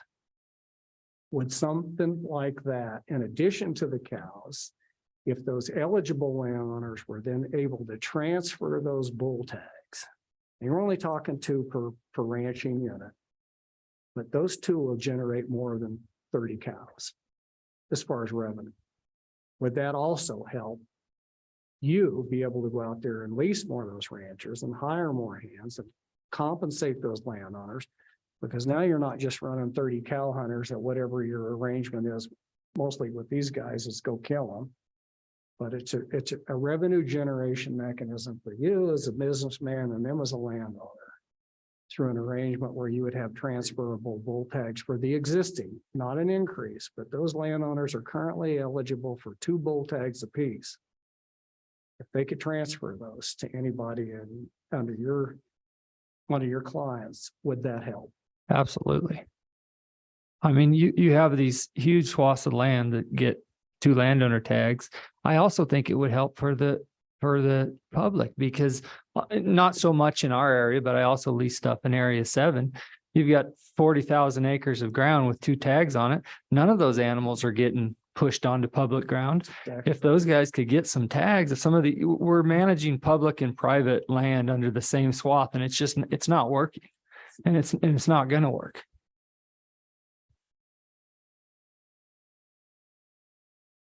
All right, thank you. That was just wanted to get your perspective on those 2 issues. I've got a question on do these things have to be processed? Can they just be gunned and we let the coyotes take care of the carcass? I know it seems unethical, but we could knock out a couple thousand of them just to get to the numbers we want. And I don't think you'd find enough people to eat that much elk. So I'm just curious, can we statutorily do it? Mr. Chairman, there are laws on the book that prohibit the wanton waste of animals that are killed. So it's just not something that the public is going to stomach. I personally wouldn't stomach it. to say, is it something that could happen? I imagine there could be an exception made that would allow that to happen. Do I think that would be in the best interests? I don't, but is there potential? Yeah, Mr. Chairman, just real quick on that issue, the public backlash against the agriculture industry that would promote the wholesale slaughter of wildlife and allow it lay is something that I'm certainly not interested in even having that discussion. Public relations, Mike. Just talking, just trying to figure out options here. Because thus far, the options we've used haven't worked. So, Could I yeah. ask one? All right, we'll get down there first. Go ahead, Senator. My question is, there's a pretty strong market for elk meat in Colorado and some other places. Is there any way you could sell the meat to help recoup some of the costs for the landowners as a reimbursement to them for feed? Any of that been contemplated at all? Besides the licensure, if you send your men out into the field rather than donate the meat, could you sell it and recoup some of the lost revenue to the landowners? Madam Co-Chair, that's also something that is unlawful in our laws and regulations, is the sale of any game meat. The meat that was harvested there was donated. All of that meat was donated to the Food from the Field program, and that's where it went. Okay. Shut it off. Representative Davis.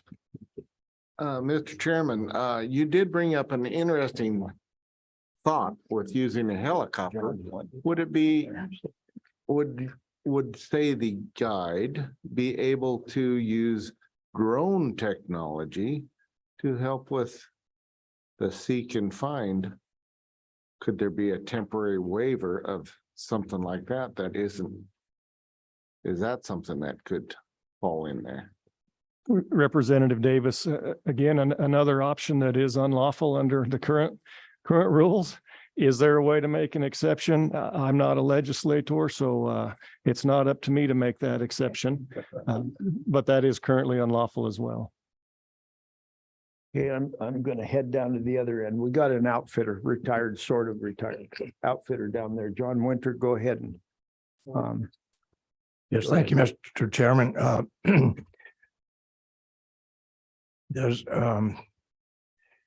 Do you have any requests from other states for elk to be gathered and hauled to these other states? Representative Winter, I'm not aware of any requests. I think too many elk might be a little bit of a problem in multiple places at this time, but I'm not aware of any requests for transplants or translocation of elk.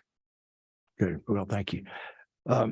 Just to follow up, it doesn't appear to me that there's any way in the world we can ever get these numbers down to where they should be by hunting them or anything else. And I think we need to think about using a helicopter and gather them like livestock and get the job done. I don't know if there's a rule that says you can't chase them with a helicopter, but in my experience, helicopters are probably the most effective and humane way to do a lot of things. And if we're going to get this job done, we're going to have to change our whole approach, I think. And I really believe that you get the right pilot and the right organization, we could take care of this problem in relatively short time. Senator Colby. Yeah, thank you, Mr. Chairman. So I'd like a little clarification on the area we're talking about. I mean, we're all over the place here, all of these different solutions. Area 6 is what we started talking about. I think my personal thoughts are, and you tell me what you think, that if we concentrate on area 6, we try to work a solution for area 6, and whatever we can come up with probably is applicable to other areas. But I think it's going to be a simpler solution if we just look at one locality with the uniqueness of that locality instead of, I don't know, shooting all over the place. coin a phrase, and not having a very good solution. So what's your thoughts? Are we trying, is this just area 6 we're working on here? Or we're talking about every darn thing in the state of Wyoming? So thank you. You bet, Senator Kolb. Great point. A couple things. Today, we're here with these folks for Area 6. Obviously, they have a very real problem and they have some very real concerns about it. There's the same issues in other parts of the state. You will at some point hear other complaints from other landowners with the overabundance of elk in places. So for the department to not work towards amicable solutions in those other places is not something that we can do. We're working in multiple places currently to try to address these issues with different sets of landowners that have different problems. Some of them have out-of-state elk that come in and cause problems part of the year from bordering states. That's going on in 2 different places in the state as well. So there are different issues that have the same problem, if that makes any sense. Yeah, follow up. So does that mean you're not going to concentrate in area 6, or does that mean, I guess, you're going to have a statewide solution? Senator Kolb, I think what I'm trying to get at is we're going to try to address every situation that we have problems with in as quick a time as we can.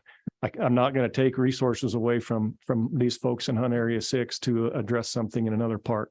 We're probably going to try different things in different parts of the state based on those specific situations and see if there's something that can't be utilized across the board that will help everyone. Representative Allemand, I'll get to you. Mr. Chairman, am I wrong in thinking that last year or 2 years ago, we killed off the whole Teton County goat herd and left them lay? Am I wrong in thinking that? Representative Alderman, so that was Grand Teton. I have to make sure I'm correct. Grand Teton National Park that ran that program with some goats in places, and there was some. I don't know if they killed all of them. Some of those were done by hunters, and some of those were, if I remember correctly, were taken by other means, by helicopter, by sharpshooters or something like that. But they did wipe out the whole herd. I can't say that definitively. I don't remember if they killed all of them. I think it was pretty close. Haven't we in the past used helicopters in Yellowstone Park killing buffalo? And that's been a while, but these folks have got a problem that we got to figure out. And if it means that we got to gather these things, I don't want to go out and shoot them and leave them lay. Let's gather them and get them to a packing plant. I don't know where that's at. Maybe we have to build one. But we need to do that now, not in 5 years. Thank you. Representative Craigo. Thank you, Mr. Chairman. So, Mr. Smith, I guess as we look, when we have another meeting in a couple months, would it be unreasonable to ask you to go back, get together with the folks back home and come to us with a plan? And I'm asking if this is possible. Could you give us a 3-year plan to work on this particular elk herd? I mean, I understand we have other ones, other places in the state, but this would be a good place to start. I mean, is that something we could do? Could you come back to us with the plan and say, okay, here's what we think we can do. Here's how we can get there. And that would give us a starting point of, okay, Game and Fish has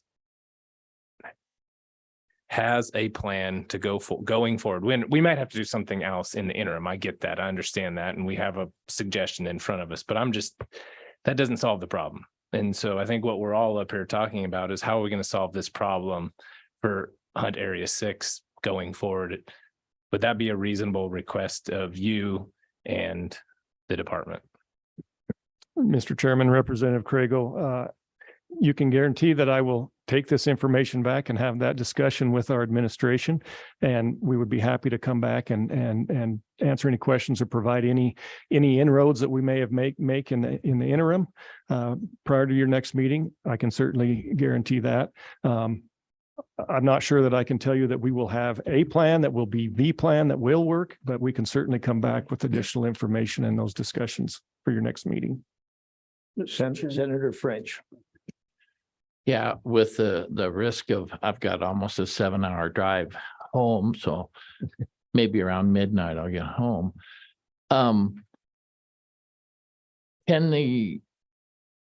You had those two young men that shot 129 head. If you bump that up to, maybe have 2 teams out there doing that, bump that up to 500, 700, can you issue special tags? Have you considered the general public being able to buy a license?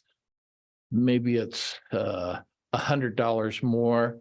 And when these shooters shoot the elk, half of it's donated, half of it, these people that bought the special tag, it's handed over to them at a game check station or something.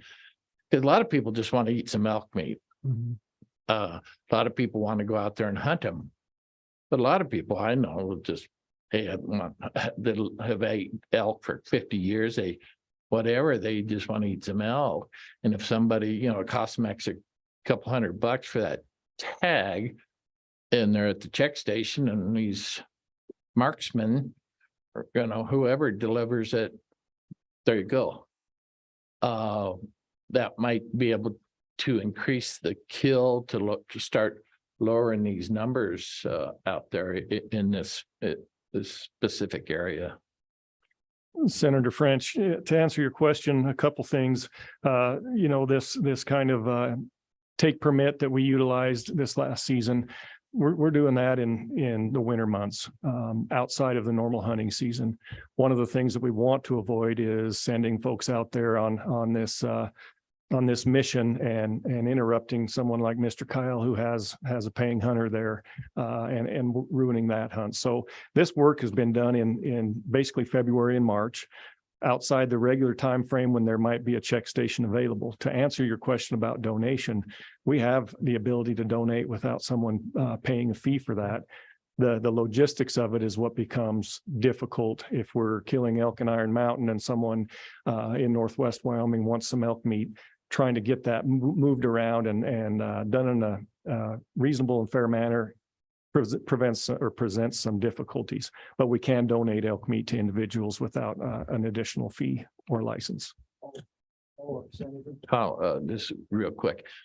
Well, don't interfere with this individual or when you have that depredation hunt or whatever you're calling it. At that point, people can stop and here's your elk, and you're out there kind of shoot. Maybe in a couple of years, bump it up to 1,000 head.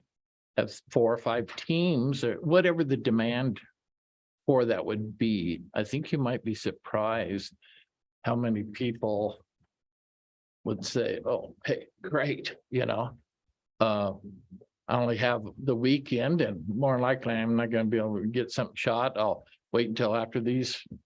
Everybody else is done, and when they're shooting these elk, I'll pull up there and you can throw an elk in the back of the pickup. You might be surprised, and it might help start reducing the numbers in that area. And I know there's a lot of areas like that, but it might be something to think about. We'll do that. Thank you. Representative Banks. You didn't have your hand up. Oh, I'm sorry. Nobody had their hand up down there. All right. I'm just going to try to wrap this up with a little advice to Mr. Smith as to when you get this information to bring back to the committee, look at our calendar and make sure that you're on vacation that week. Make sure that the director's not. My guess is you got a little different perspective from the Ag Committee than you generally get as well, but you're used to dealing with the land groups and ranchers out there, so. Public comment, Mr. Chairman. Huh? Public comment. Yeah, we probably, we've had it ahead of time. Is there any further? You got more to say. Thank you. Come on up here. Not to make you nervous, Juan, I don't think you get nervous, but we're on the air and we kind of want everybody to hear what's going on. All right. Yeah, I didn't mean watch your tongue. I just said, Well, you were last time. yeah. I'm gonna get with that.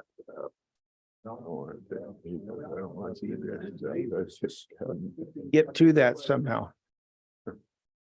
Ask me and I'll ask him. Okay. Okay.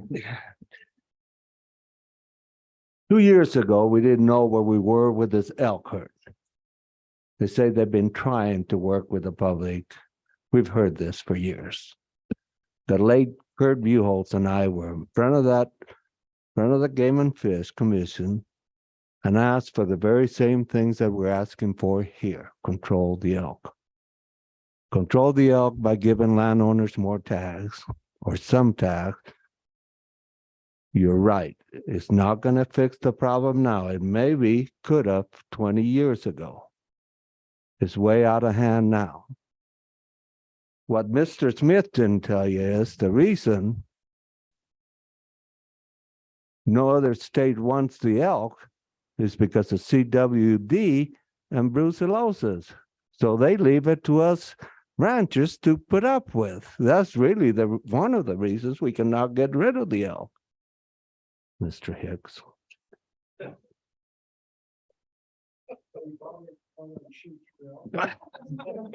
Please.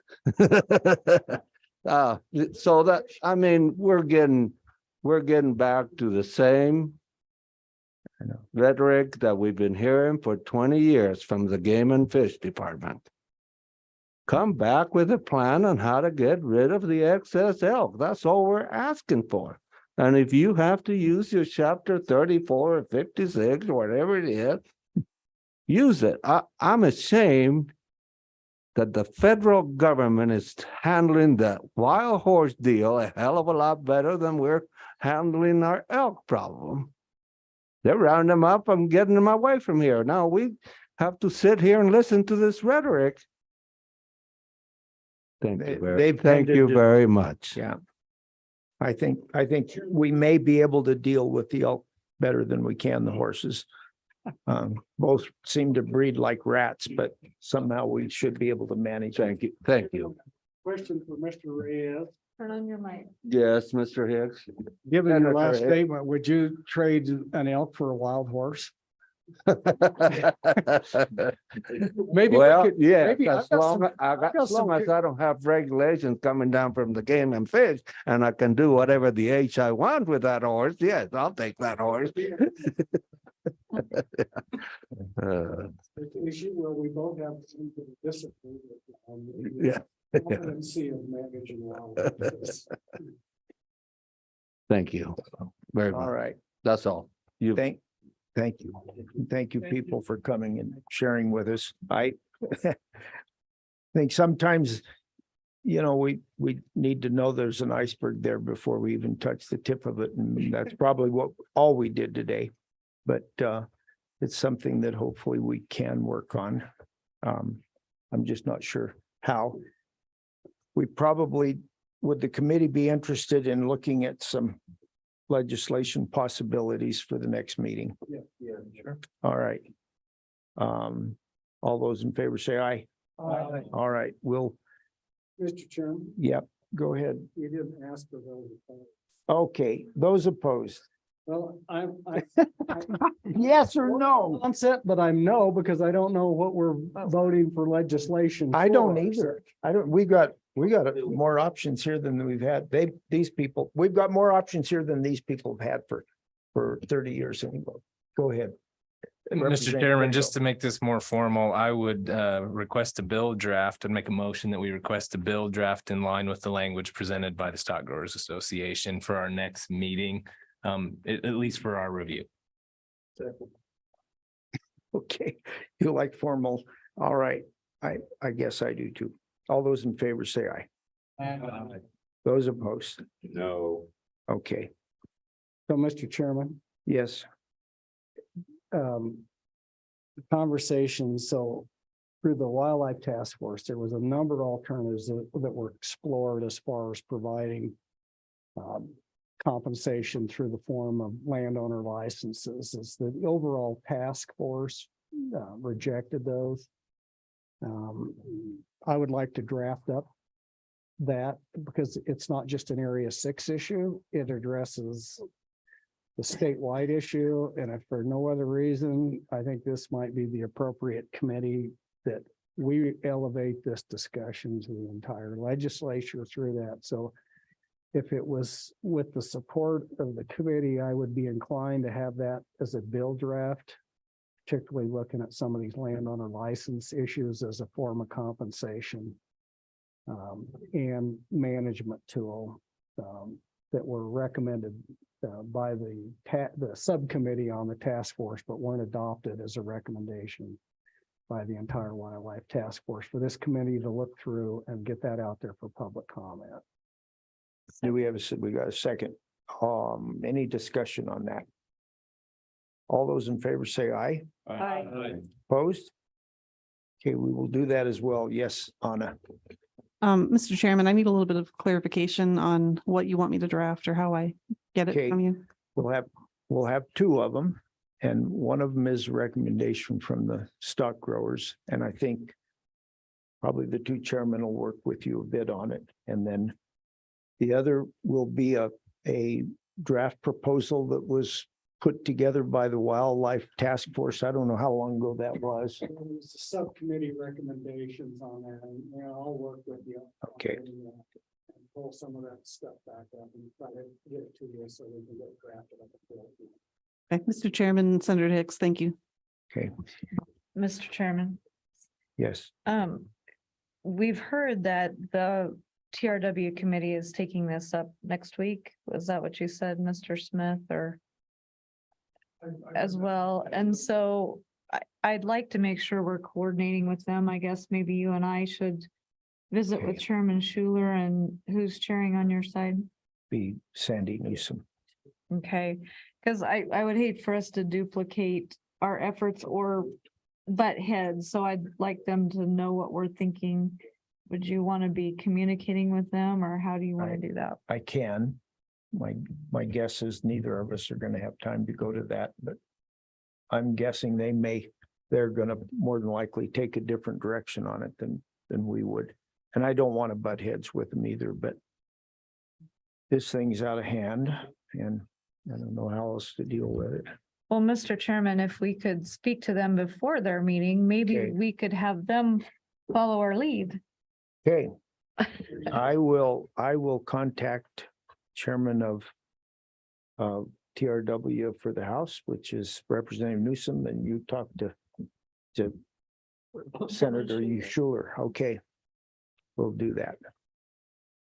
And I'm guessing maybe the ag groups might be able to go to that meeting and offer some input, and possibly your group too, Juan. That might be a good place to share your story. I don't know. Okay, where's that meeting at? Is it? Where's the meeting at? Evanston. Evanston. Oh, that's just a short flight over. Mr. Chairman, I'm sure they'll make available a Zoom capability so that Sure. you could testify via Zoom so that you don't have to drive all the way to Evanston. And so there's a way to sign up and get, and I'm sure the younger one of your crew, just like my daughter teaches me how to do all the technology, you might even be able to all go to your local library or somewhere and zoom in. Mr. Reyes, you might be just very proficient with technology. But I'm not, so. Okay. Okay. Okay, Jim. Where I do plan to attend that meeting and present the same proposal to them that. Okay. Today, so. Let them know that we're going to be drafting up something. Okay. All right. Okay.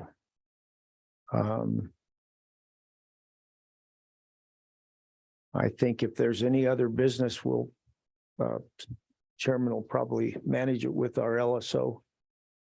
And you've got more? What did we forget? Go ahead, Representative Craig. Thank you, Mr. Chairman. I just wanted to follow up on our discussion with the university from earlier today. I think both Senator Hicks and myself, and I think maybe Chairman Steinmetz were hoping to get something back from them regarding sort of a plan.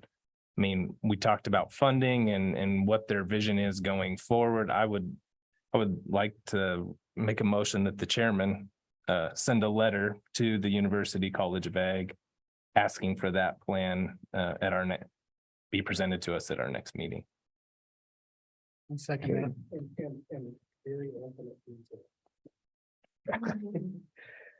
Okay, so everybody understand that motion? It's been seconded. Any discussion on it?